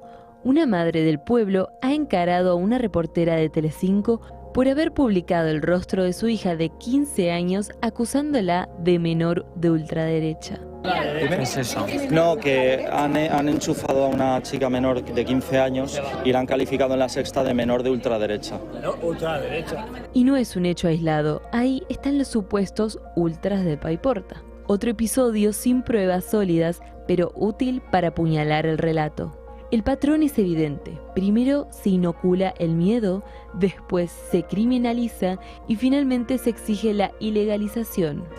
Y hay que decir también muy claramente que en ese odio chapotean diariamente un partido político como Vox. Por cierto, también con el silencio cómplice del Partido Popular. También les diré que afortunadamente nuestro país no se parece en nada a esos violentos que lo maltratan con la excusa de estar defendiendo a España. Desde la derecha ya lo llaman un bulo de culo 2.0, pero esta vez con consecuencias políticas reales y dirigidas al tercer partido más votado de España. No sabemos si finalmente esa cadena de televisión ha omitido la descripción de esa adolescente de 15 años, vecina de Torre Pacheco, como una activista de ultraderecha llegada allí para paliar moros. Pero esta ha sido la tónica, ¿eh? Es decir, la construcción de un relato ficticio. ¿Sabe usted a mí qué es lo que más me irrita? A sabiendas. No por parte de los políticos, por parte de los periodistas. O sea, compañeros, sois la escoria de la profesión, pero históricamente. O sea, en los años 20, que la gente llevaba la pistola en el calcetín, eran más honestos que vosotros. Es que sabéis que es mentira lo que estáis haciendo. Claro, ya no sois periodistas, sois propagandistas. Yo flipo, ¿eh? O sea, ¿cómo se puede caer tan bajo por tan poco dinero, además? En fin. Bueno, venga, por aludidos. Como soy de Vox, eso, me voy a dar por aludida por esto. Mira, yo entré en Vox en 2019. He entrado en la plaza de Vallecas, escoltada por la policía, me han tirado piedras, me cayó una lata de cerveza a los pies, a mis pies, con la suerte que no me dio en la cabeza en un día en el que, no sé, recordaréis, ¿no?, que Santiago Abascal llevaba en la mano una vara de madera que nos habían tirado. Tuvimos que salir también de aquella plaza escoltados por la policía. A mí me ha gaseado la policía a la orden de Marlaska, con el aspecto tan agresivo que suelo tener. Me han gaseado en Ferraz por haberme manifestado allí el primer día que decidieron mandar a las hordas a disolver aquella manifestación de señoras peligrosas que estábamos. Y el otro día en la puerta del centro de Menas de Hortaleza se envalentonaron contra mí, contra Isabel Pérez Moñino, contra Belén González Moreno, contra mujeres que estábamos allí, mujeres, peligrosísimas mujeres de Vox, que estábamos allí, nos tiraron bolsas de basura, hicieron gestos obscenos y acabó viniendo la policía. Nunca en ninguno de los actos que he estado, en los que nos hemos reunido miles de personas de Vox, he visto jamás un trato condenable a nadie. Nunca. Yo creo que a cualquier padre de cualquier chica de Torre Pacheco le puedes hacer la pregunta de ¿dónde preferirías dejar a una hija tuya de 15 años sola? ¿En un mitin de Vox o volviendo sola a casa en Torre Pacheco? Perdóname que te corte, esto hay que contarlo porque es que se nos ha pasado, pero es muy importante. El pasado mes de febrero, el PSOE de Torre Pacheco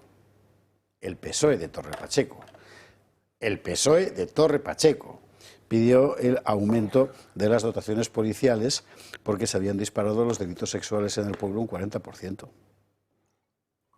Vox creo que solo tiene un concejal en Torre Pacheco. Fue el PSOE de Torre Pacheco. O sea, en fin, de verdad, que... Joder. No, va a ser que el problema no es Vox.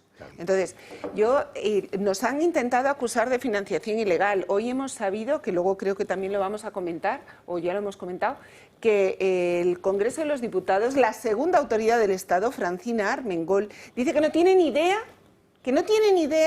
de a dónde va a parar el dinero. Y resulta que la financiación ilegal la tiene Vox por vender pulseritas. Se va a Mauritania Pedro Sánchez a negociar contratantes de esclavos. Bueno, y resulta... no me disperses, joder. Y resulta que el problema es Vox. Bombas de racimo, que al final... Y no dejamos a nadie Vamos con cabeza, a volver pero es que al final estamos... O sea, la persecución a Vox es tal que se nos acusa de todo. Pero no es a Vox. No es a Vox solo, y es muy llamativo, porque de lo que se trata es de señalar a parte de la población, y esta vez a la mayor parte de la población, como gente mala. Ahora os doy la palabra, pero antes quiero contar una cosa. Yo digo, desde el principio estábamos defendiendo aquí que no les va a salir, porque esta vez hay un problema muy serio en la calle que ellos no ven porque no están en la calle. Bueno, el PSOE de Torre Pacheco sí, como acabamos de ver, ahí están calladitos, no han dicho absolutamente nada. Feijóo en persona ha pedido deportaciones para darle la razón a Marcela Rigía. ¿Será porque son gallegos los dos? Lo he dicho así. No, que yo no soy gallega, soy hija de gallega. Tenemos muy claro que aquí se viene a trabajar y a insertarse en la población española, y los que no se insertan en la población española y no vienen a trabajar, no les podemos admitir. Y tenemos muy claro otra cosa: un inmigrante irregular que delinque en España tiene que ser reportado de forma inmediata. Vamos a ver. Ha dicho reportado, no deportado. Pero vamos a ver, o sea, ¿qué diferencia hay entre esto y lo que dijo el otro día Abascal? Le ha faltado decir lo de los menas, pero no hace falta que lo diga Feijóo. Lo han dicho todas las comunidades del PP, que de repente hoy deciden que ya no van a reunirse con Sira Rego, con la ministra del Ramo, de Violetas. Vamos a ver el titular, por favor, de Vox Populi hace un ratito.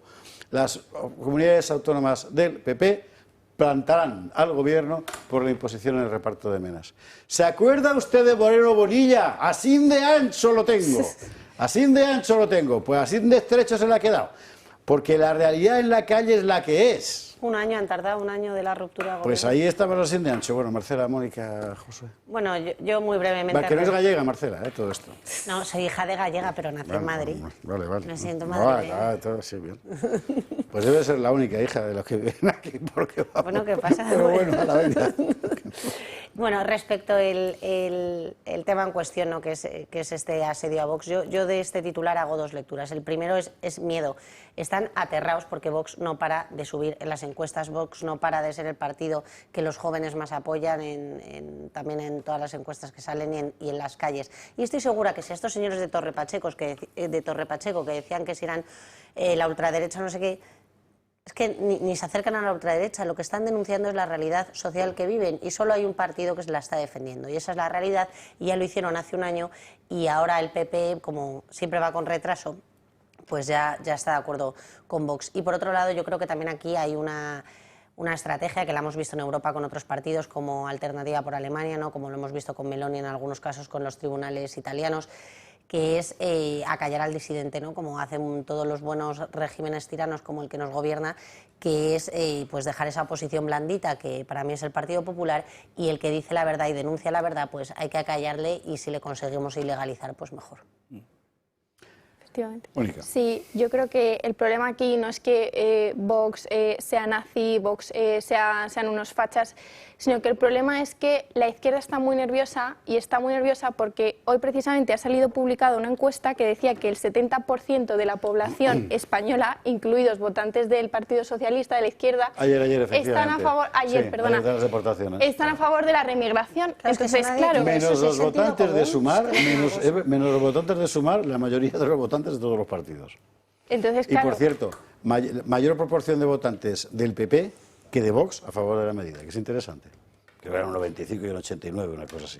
Entonces esto pone de manifiesto de que Vox no es que sean unos nazis o unos fachas, es que Vox al final defiende el sentido común y esto lo ha evidenciado la encuesta, que al final las personas lo que quieren es que cuando un inmigrante ilegal está molestando, está agrediendo, no se está integrando, que sea deportado. Sí.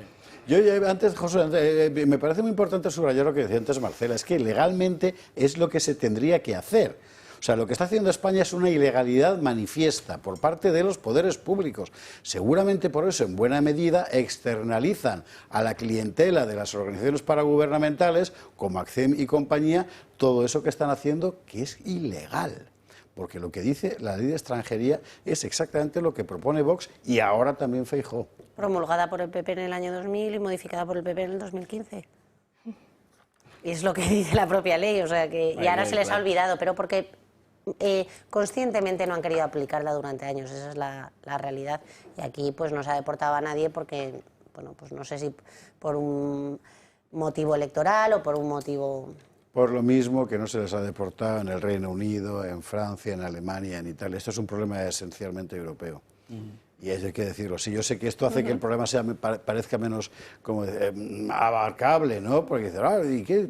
Pero es una evidencia. Y basta mirar al resto del continente. A mí el tema de los ultras tal me recuerda al jefe de la banda de mi pueblo que me dijo una vez, oye, ¿no tendrás un chico que toque el tambor? Y yo le dije, pues sí, conozco una muy buena persona que toca el tambor y tal. Pues el que llevé era muy malo y me dijo, mira, la próxima vez llévame un hijo puta pero que toque bien el tambor. Es decir, llévame aunque sea mala persona pero toque el tambor. Si es un ultra pero va a echar una mano a Paiporta y va a limpiar, para lo que la izquierda llama ultra, va a limpiar, va a echar una mano, va a arrimar al hombro, que vaya. Si es un tipo ultra, como le llaman, pero va a apoyar a ese señor anciano que ha recibido una paliza o va a defender a una mujer o va a hacer algo honorable, ese ultra va conmigo, o sea, yo abrazo a ese ultra, ¿no? Hoy una jueza en primera instancia me ha absuelto de una denuncia por delito de odio y derecho al honor de 40.000 euros que me habían interpuesto y me ha salvado.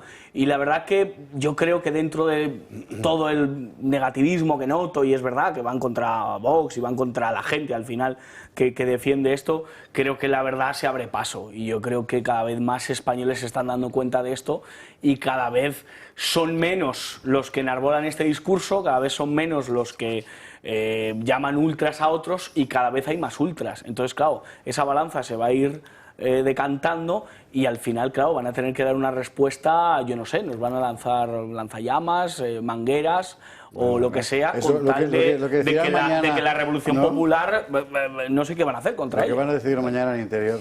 Claro. Una cosa, aquí estamos siguiendo los mismos pasos que en el resto de Europa, pero claro, y el gobierno cree que puede hacer lo mismo que hacían hace 3 o 4 años en el resto de Europa, pero hay una diferencia. Y creo que la mayor parte de la gente ve lo que está pasando ya en Francia, en Alemania y tal, lo ve. O sea, no le ha pasado desapercibido y está experimentando eso ya. El problema es en la urna, ¿no? Luego aquí, que ¿no? en París se sigue votando progre. La urna con H.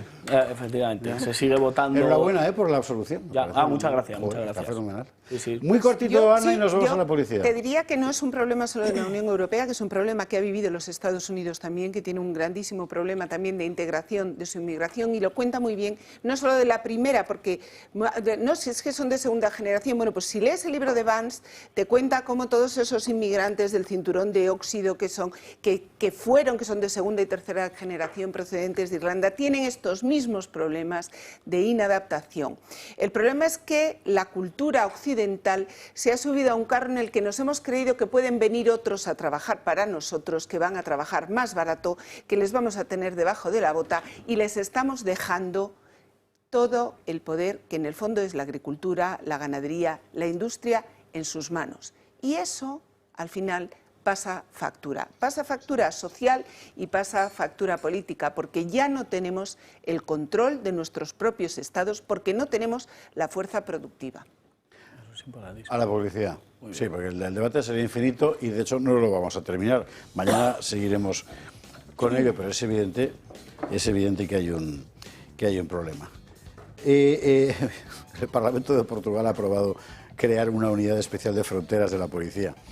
O sea, para que no entre Santos Cerdán o algo, no sé. Ahora hablaremos del asunto y de Ábalos y del dinero, que nadie sabe dónde está. Mientras tanto, les recuerdo la última hora, es una noticia de hace un par de horas, la Fiscalía pide 3 años, casi 4 años, de cárcel para el novio de Isabel Díaz Ayuso. La Fiscalía pide casi 4 años de cárcel para el novio de Isabel Díaz Ayuso. En fin. ¡Ay, qué calentito se está poniendo el ambiente! Bueno, publicidad, a la vuelta. ¿Dónde está el dinero de Ábalos? ¿A quién le estaba pagando el Congreso el sueldo de Ábalos? Que resulta que era una cuenta que no era de Ábalos, al parecer. Leire. ¿Quiere usted que le lea de las saunas? Publi, venga, que hay que descansar. No es cualquier. Cuando son las 23:24, vamos, 22:24 en Canarias, vamos a ver un microcapítulo de corrupción. Digo micro porque esto es infinito. Y cosas raras que están empezando a pasar. Ábalos, el dinero que cobraba como diputado, iba a una cuenta. No cuadran las cifras y encima la cuenta parece que no es suya. ¿Por qué? Pues yo no lo sé. El Tribunal Supremo, a petición de la UCO, había pedido al Congreso de los Diputados que le informase de los pagos que recibió el exministro José Luis Ábalos durante un periodo de tiempo en concreto, entre 2014 y 2024. ¿Por qué? Pues porque al Supremo no le cuadran las cuentas. Las cifras consultadas a Hacienda nada tienen que ver con las reflejadas en la cuenta bancaria de Ábalos. Hacienda dice que durante ese periodo Ábalos recibió 750.000 euros del Congreso, pero en los datos facilitados por el banco solo consta que cobró cerca de 80.000 euros. Estamos hablando de una diferencia de 670.000 euros. Pues bien, el Congreso ya ha dado la cifra y es idéntica a la que reportó Hacienda, 750.000 euros. Pero los números siguen sin cuadrar con lo que se refleja en el banco. Y es que además el Congreso ha informado que desconoce quién es el titular de la cuenta bancaria donde ingresaban la nómina a Ábalos. Pero veamos lo más destacado en el desglose de dietas que recibió el exministro esos 10 años, porque giró al Congreso todito. 3.000 euros en dietas de viaje. Destaca uno a Ginebra, en el que se detallan pagos por cafés en francos de hasta 10 euros, 16 euros en un menú en un restaurante chino, e incluso el exministro pasó al Congreso los 2 smoothies por los que pagó 17 euros. Y en su viaje a Nueva York, en una misión ante la ONU, gastó 16 euros en una hamburguesa con queso, 7 por una pinta, 4 por por una botella de agua y 40 por un menú con una sopita de pescado. Y en cuanto a los gastos por kilometraje, la Cámara Baja le costeó unos 10.000 euros por el uso de su vehículo particular para asistir a actividades parlamentarias como plenos, comisiones o viajes autorizados. Después de conocer las cifras del Congreso, quedan ahora las del PSOE, porque las donaciones que Ábalos hizo al partido no cuadran tampoco con sus movimientos bancarios. ¿Y aquí qué está pasando? Pues esto es un misterio, pero es uno más. Uno más que se suma a un paquete en el que algunas cosas, sin embargo, empiezan ya. ¿Sabe usted esas galletas? Cuando yo era muy joven, por aquí, por la ruta de Bilbao, había una señora mayor que vendía galletas con mensajes de amor. Ah, sí. Sí, entonces te abrías la galleta y te ponía cualquier bobada, no sé, en fin. Pues aquí está pasando lo mismo. De repente abres una galleta que viene un papelito y aquí pone saunas. Y en la siguiente te pone Sabiniano.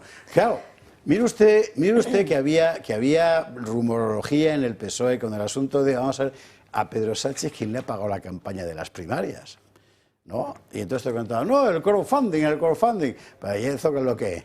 Pues eran las saunas de Sabiniano. Claro, esta es la segunda. Ya ponemos encima de la mesa y luego ya discutimos. Vamos a ver la historia. En 2017, Pedro Sánchez recuperó el liderazgo del PSOE tras unas primarias intensas. Ahora, años después, hemos conocido que su suegro, Sabiniano Gómez, quien regentó durante décadas saunas gays y prostíbulos, financió tanto la campaña de 2017 como la de 2014. El dinero se canalizaba presuntamente a través de Begoña Gómez, quien entregaba los fondos al entonces secretario de organización, José Luis Ábalos, jefe de la campaña de Pedro Sánchez. Sabiniano fue, por lo tanto, una de las piezas clave que habrían impulsado el regreso de Sánchez. Tanto es así que en círculos socialistas, Sabiniano era apodado el quinto del Peugeot. Por aquel momento, Sánchez no era diputado y no tenía ingresos fijos, por lo que la financiación de las campañas se extendió a colectas informales y apoyos locales como la venta de lotería. Sin embargo, según fuentes cercanas, con estas iniciativas no llegaban ni a pagar la gasolina del día. Por lo que Sabiniano parece que echó una mano a Sánchez y financió las campañas con las que logró su regreso al partido. Algo que podría explicar que Cerdán se negara a revelar los donantes de Sánchez en las primarias del 2017, pese a exigirlo el Tribunal de Cuentas. La familia de Sabiniano Gómez regentó prostíbulos y saunas gays durante décadas. La Sauna Dan en San Bernardo, la Sauna Azul, Sauna Princesa, un prostíbulo en el Paseo de la Castellana. Y en muchos de ellos, la propia Begoña Gómez habría desempeñado tareas contables. Así lo revelan incluso audios filtrados del excomisario Villarejo. También es llamativo que cuando Begoña Gómez se casó con Sánchez, su padre Sabiniano traspasó todos esos locales a sus hermanos para así evitar que pudieran afectar a la carrera política del futuro presidente. Por lo tanto, es más que evidente que Sánchez se ha beneficiado económicamente durante años de las saunas y prostíbulos de su suegro. Es interesante esa imagen en la que aparecía Sánchez hablando y Rubalcaba detrás, porque fue Rubalcaba el que dictó al diario El País aquel titular de Sánchez es un insensato sin escrúpulos. Y era la definición perfecta, la verdad, ya entonces. Bueno, vaya lío que hay aquí un montón. Tremendo. Bueno, yo me he quedado helado, o no tanto, pero sí que es una noticia tremenda cuando he conocido el testimonio de uno de los trabajadores de las saunas que asegura que había menores trabajando y el titular es eran un reclamo. Esto ya son palabras mayores, o sea, es un dinero muy sucio. Repito, el día que conoció Pedro a Begoña y después de hablar de cuál es tu signo del zodiaco y cómo te llamas y dónde te gusta veranear, estudias o trabajas, toda esa conversación romántica, cuando le pregunta a qué se dedica tu padre, se lo cuenta y aquella historia continúa, ya me habla mucho del personaje, ¿no? Es absolutamente tremendo en una época en la que se han empeñado, que han sido ellos. Yo creo que no es un sentir social el acabar con la prostitución, creo que no está en la calle ese debate, pero ha sido el propio el PSOE el que lo ha querido sacar, no sé si por exigencia de Podemos o de las abolicionistas, no lo sé exactamente, pero R que R con ese tema y estamos conociendo el que, o sea que la imagen de hombre hecho a sí mismo, que se subió al Peugeot, se recorrió España, ganándose a la militancia, bueno, no tenían ni para gasolina con las loterías, o sea, tuvo que venir el suegro, tuvo que venir papá, estos son niños de papá, estos sí que son niños del papá y no otros, ¿no? Esta nueva izquierda que tenemos. Y vino papá y con el dinero, pues eso, de prostíbulos donde ha muerto un señor electrocutado, donde ha habido trata de blancas, donde ha habido mujeres explotadas y donde ha habido reclamo en cuanto a que menores han dicho, oiga, que estoy aquí.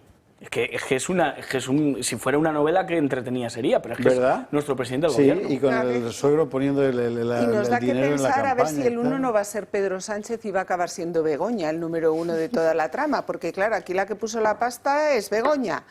Aquí la que Africa Center es Begoña, aquí la que es decir, a ver por dónde tiras. Quizá, por ahí, es que Begoña Gómez quizás sea un personaje mucho más siniestro de lo que aparenta, ¿no? Con esas declaraciones, con voz bajita, porque se va viendo cuál es, o sea, una mujer que se ha criado entre prostitución y saunas de homosexuales, la verdad es que no sé muy bien qué código moral puede tener.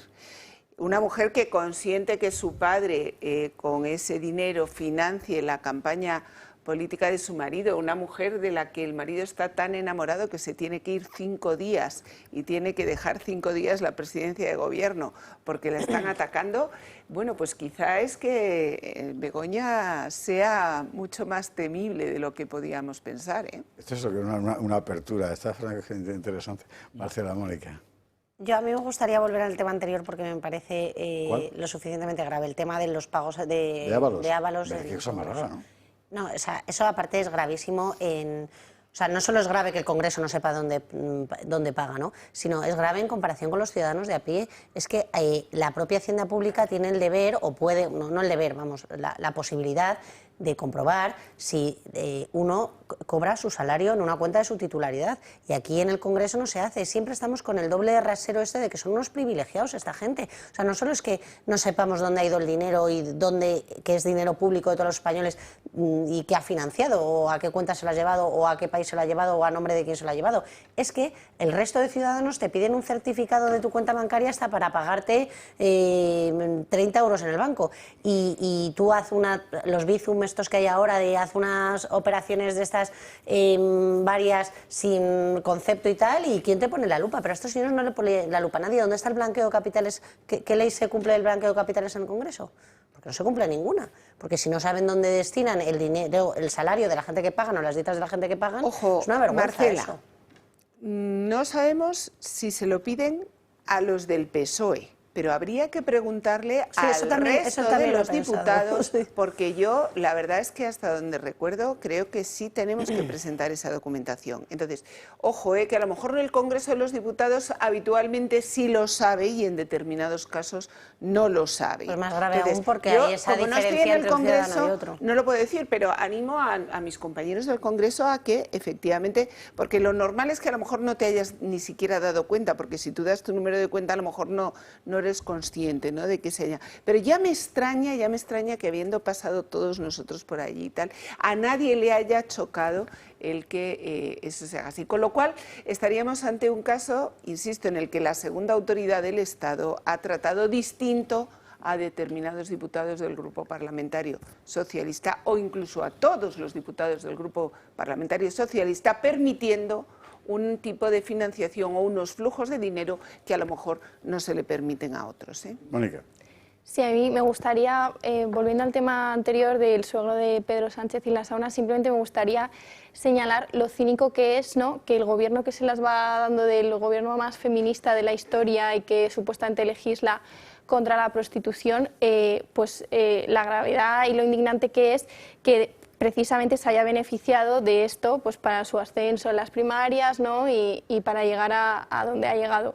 Entonces me parece totalmente inaudito. Y el silencio de todos los demás. Y aquí yo querría recordar una cosa. Hace ya unos años, aquí lo comentamos además porque nos llamó mucho la atención, cuando estuvo Adriana Lastra en las Cortes defendiendo el asunto de la prohibición de la prostitución, nos llamó muchísimo la atención a todos la sobreactuación. acusaba a la derecha, se acuestan con las hijas de los otros, ¿no? De tal, así, ¿no? En este plan. Fue una cosa un poco... Pero tú la veías y realmente no parecía que estuviera fingiendo. O era una actriz de volumen Ábalos, o sea, una cosa de Oscar, Claro. Ahora, según empiezan a meterse cosas dentro, que si el Coldo y el Santos Cerdo, bueno, y Ábalos repartiéndose colombiana, que se enrolla que te cagas, que no sé qué.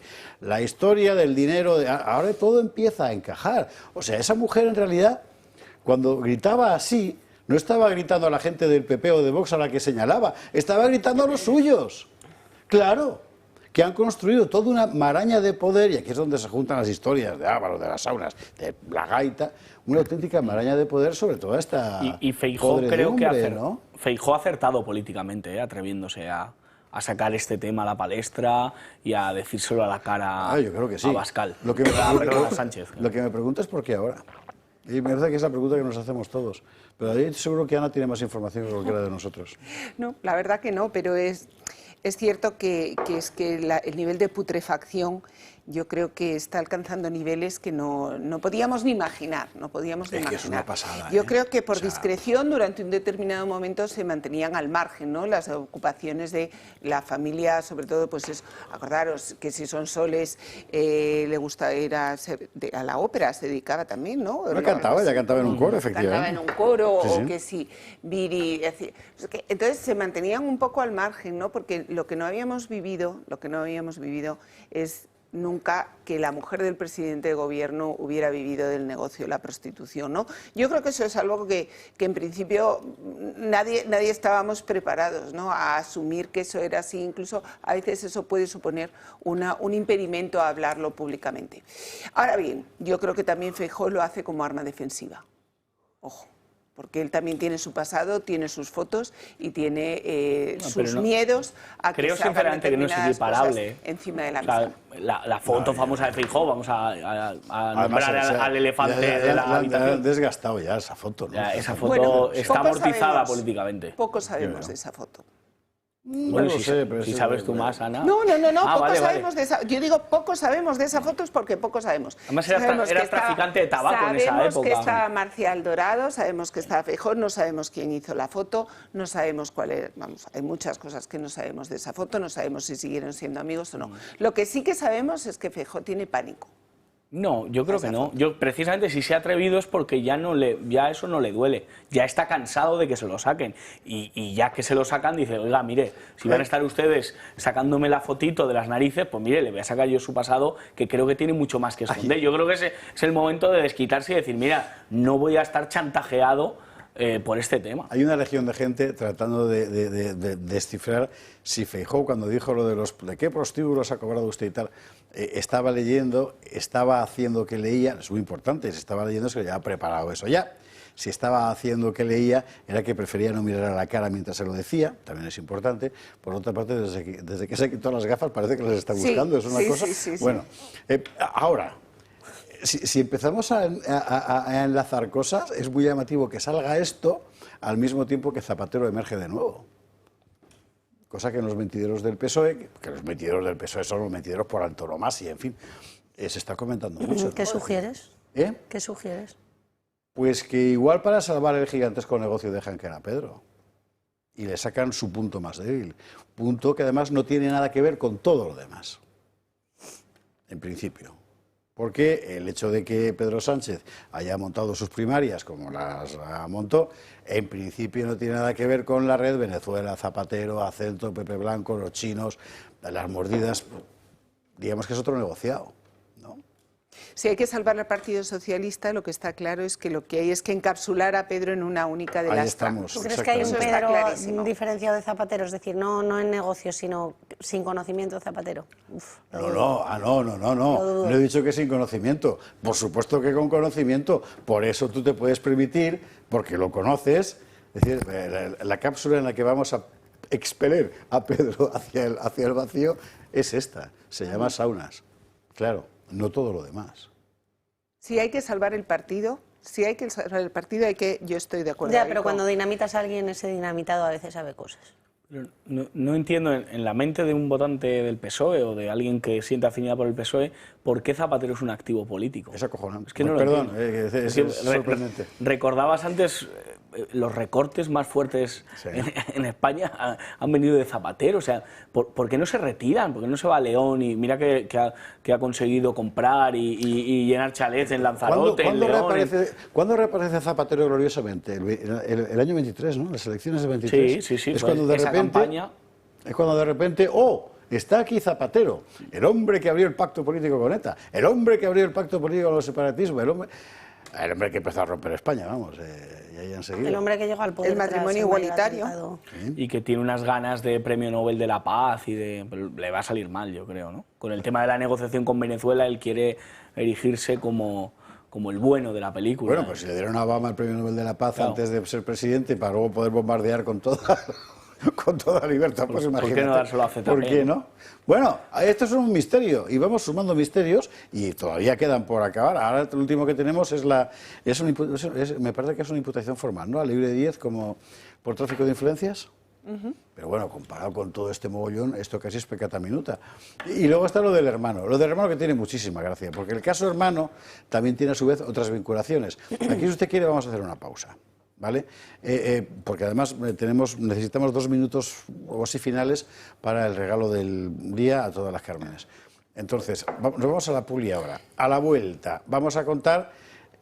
usted sabe, había un humorista, no sé qué ha sido, del Ángel Garó, un gaditano muy divertido. Voy a hacer una adivinanza, ¿no? ¿Ser de la adivinanza? ¿Sevillana japonés? Eso es. Pues ahí estamos, pues la sevillana japonés es lo de David Sánchez. Bueno, publi y lo vemos después. 23:47, 22:47 en Canarias. Vamos enseguida con el asunto de David. Antes, lo de Montoro es importante, ¿eh? A Montoro se le imputa tráfico de influencias siendo ministro de Hacienda, ahí estamos, ¿verdad?, para beneficiar a empresas gasísticas. Un juez de Tarragona, 7 años investigándole en secreto. Ese hombre que tanto daño hizo a la clase media española. Un daño terrorífico y que tanto daño hizo al Partido Popular y a la derecha en general. A la derecha política, a la derecha social y a la izquierda también, porque aquí pago impuestos todo el mundo, como salvajes. Él, Cristobalito Gazmoño, pues él aquí, imputado, en fin. Aquí, el creador del Fondo de Liquidez Autonómica para rescatar en el año 2012 las comunidades autónomas quebradas, Valencia en concreto, la Comunidad Valenciana, porque no tenían dinero para pagar la sanidad, quebrada por sus compañeros del Partido Popular. El FLA, que dice Balbás con tanta gracia. El famoso FLA. El famoso FLA lo creó Montoro, perdóname, y se le olvidó una cosa, condicionar la deuda asumida por las comunidades autónomas. El Estado paga sin preguntar para qué paga. Gracias a Montoro. Pitos flautas, yo me acuerdo de aquello. Pitos flautas, las frases de Montoro que eran, pero terroríficas. En fin, ahí estamos. El gran culpable del cupo catalán. Seguiremos informando. Lo de David, hay que contarlo, lo de la cosa japonesa. Marien Vallejo, ¿qué ha pasado? David Sánchez, el hermano del presidente del Gobierno, ha iniciado los trámites para irse a vivir a Japón. El motivo de esta decisión reside en un reagrupamiento familiar, porque su mujer, que es japonesa, y el hijo, que tienen los dos en común, viven allí. Las autoridades consulares son bastante estrictas con los controles migratorios, pero David Sánchez ya habría conseguido un visado con 1 año de validez desde su entrada al país. Ese visado lleva fecha del 28 de abril de este mismo año. Una fecha que, casualidad o no, coincide con el día en el que fue dictado el auto de procesamiento. Recordamos que la juez confirmó ese procesamiento por prevaricación y tráfico de influencias, algo que es el paso previo para que una persona que está siendo investigada se siente en el banquillo de los acusados. Y es aquí donde surge el problema. Japón no está suscrito al tratado de extradición con España y si David Sánchez finalmente se marcha a ese país, abandonaría el espacio Schengen.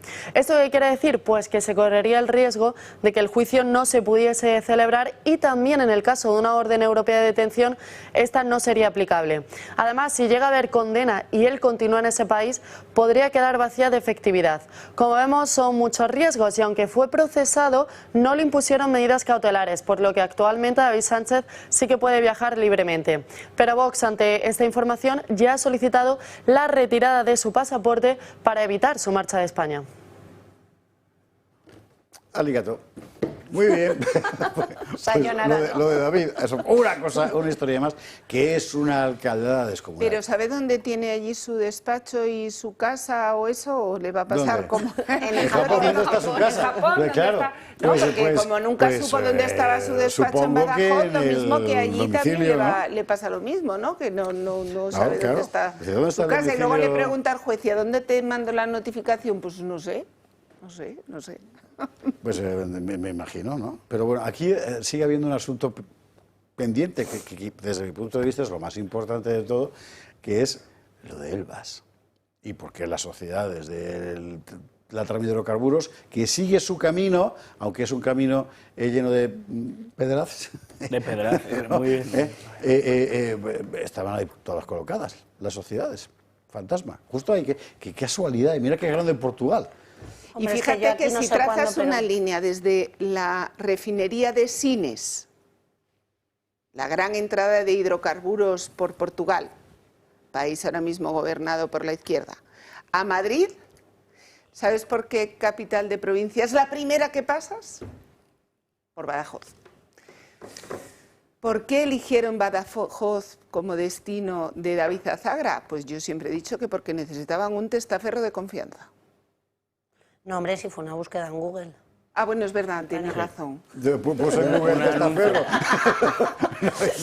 Pues sí.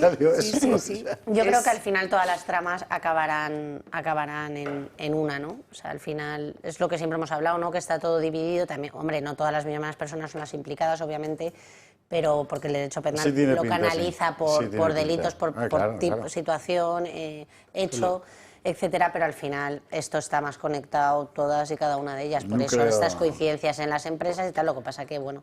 No, sí, nada, que a mí en todo este tema del hermanísimo, ¿no? Y esta estrategia de esta huida encubierta, me gustaría también destacar la labor pues de las asociaciones, tanto de Vox como de asociaciones como Hazte Oír, los que han sido la acusación popular, efectivamente, que han sido la acusación popular, Liberum, Justicia Europa, de todas ellas, ¿no? Pues que se han aunado para pedir que se les retire el pasaporte, porque me parece fundamental también la labor que hacen en este sentido, ¿no? A las que les quieren sacar del proceso de instrucción, por cierto. Efectivamente. Esto, poniéndome bíblico, me recuerda al viaje de Jonás, que tenía que ir a Nínive, le dijo Dios, vete a Nínive a predicar, y se fue a Tarsis, y claro, en el viaje pues hubo relámpagos, truenos, y los marineros dijeron, ¿por qué esta mala suerte? Y dijo, es que he desobedecido a Dios. Le tiraron al mar y un pez lo tragó. No, pero en este caso está obedeciendo al uno. Efectivamente. Dijo, vete y llévate la pasta a Japón, a ver si guardamos algo. No habrá interferencias en el vuelo. El caso del hermanísimo es gravísimo, ¿eh? O sea, realmente crear un puesto ad hoc para el hermano del presidente, pagado por el dinero de todos los españoles, y que este señor no conozca ni siquiera su oficina y diga allí, porque la declaración es lamentable, ¿eh? Sí. O sea, es que es una cosa gravísima. Hoy leía que la ministra de Cuba de Trabajo y Seguridad Social, y digo, pues no debe trabajar mucho porque allí como no hay trabajo ni seguridad social, pero ha dimitido por simplemente, en esta tiranía castrista, simplemente por decir que allí no hay mendigos, que se disfraza la gente y que no hay mendigos, ¿no? Pues le han hecho dimitir. Y este señor, tenemos a un presidente del gobierno que tiene un hermano procesado en una causa por crearse un puesto ad hoc para robar a los españoles, porque esa es la realidad, y aquí no pasa nada. Pero no sé, es una cosa increíble. La presidenta, no me acuerdo de dónde era, que durante el COVID salieron unas imágenes de que estaba en una fiesta. ¿Al Bengol? No, estaba de noche ahí en una... Sí, hombre, y lo tuvo que dimitir. Y estos... Bueno, el primer ministro de Inglaterra también. No, fue una chica, sí. De un país y una ministra también, no sé si británica, por un tema de un móvil. Había comprado un móvil porque se le había caído al váter, y con dinero, esto es así, y con dinero de todos, se compró un móvil. Se compró un móvil y dimitió. Se compró un móvil con dinero, lo reclamó al Estado. La gente dimite por esas cosas, y sin embargo aquí tenemos los prostíbulos, los hidrocarburos, el parador de Teruel. Sí, pero que llegaba a poner de ejemplo una de las mayores tiranías que siguen en el mundo. O sea, llegaba a poner un ejemplo muy turbio. Pues con ese ejemplo turbio, que este presidente no dimita, es que es una cosa tremenda. El caso del hermanísimo a mí me parece gravísimo, porque el de Begoña también, pero es verdad que le faltan algunas piezas para terminar de encajar la trama al completo, ¿no? Porque todavía seguimos en fase de instrucción. Del tema de hidrocarburos, dices. No, el tema del caso de Begoña, el software, de todo eso. Bueno, el caso sigue avanzando. Sí. Ayer salían en ABC que se ha pedido continúa la instrucción, pero que todavía le faltan pruebas y avances y tal. Pero aquí está más claro que el agua, si solo había que ver la declaración de este señor, que es que fue tremenda. Recuerde usted que lo que se está juzgando es la creación de un puesto falso, claro, para darle un trabajo falso a un señor que no iba. Para que un señor no robase a todos los españoles de nuestro bolsillo y se lo llevase a su vida. La clave de este caso concreto. Claro, separe usted del asunto de los hidrocarburos, porque está vinculado, pero está vinculado fácticamente, no jurídicamente. Sánchez, territorialmente. Sánchez en el Congreso, el día que tiene que dar cuentas del tema Santos Cerdán, y en la rueda de prensa de Santos Cerdán, la del maquillaje, dijo: este es el primer caso de corrupción que me rodea, ¿no? Y se olvidó del caso Begoña, del caso del hermano, se olvidó de todos los otros casos que le están rodeando. Me parece muy cínico y que por estas cosas, claro que tendría que dimitir, vamos. La primera de Finlandia puede ser, me dice Ignacio Bracht, la de Finlandia fue la que tuvo que dimitir y tal. Bueno, es que efectivamente, Carmelo no dimitió, no, al revés. Nada, y aquí no dimite nadie. Y esta chica fue unas imágenes que salieron de una fiesta durante el COVID. Y ni siquiera yo creo que no estaban ni sometidos a ninguna separación, simplemente por lo mal que quedaba que estuviera de fiesta cuando la gente lo estaba pasando mal. Aquí el decoro es el que es, ¿no? Sí. Bueno, en fin, bueno, señores, ¿qué nos queda? ¿Minuto y medio para irnos a la sorpresa para las Cármenes? ¿Un minuto? Pues a don José Cárdenas, doña Mónica López de Paz, Ana Cuartero, Marcela Regía, muchísimas gracias. Me pasé el tiempo volando con vosotras, ¿eh? Exactamente. Incluso con don José también. Sí, yo soy una más. Muchísimas gracias a los cuatro. Nosotros que nos marchamos, decía yo que hoy es la Virgen del Carmen, que hoy es la patrona de la mar, de las gentes de la mar. Y además que hay un montón de Cármenes, de amigas. Y Carmen, la hija de Ignacio Bracht, por ejemplo, que además ha sido mamá. Un beso también fortísimo para ella. Carmen, incluso para Carmen Calvo. Así que para todas ellas, y en realidad para todos los españoles, porque todos somos hijos de la mar, que decía el poeta, hoy nosotros nos vamos a despedir con esto. Buenas noches, mañana más gato.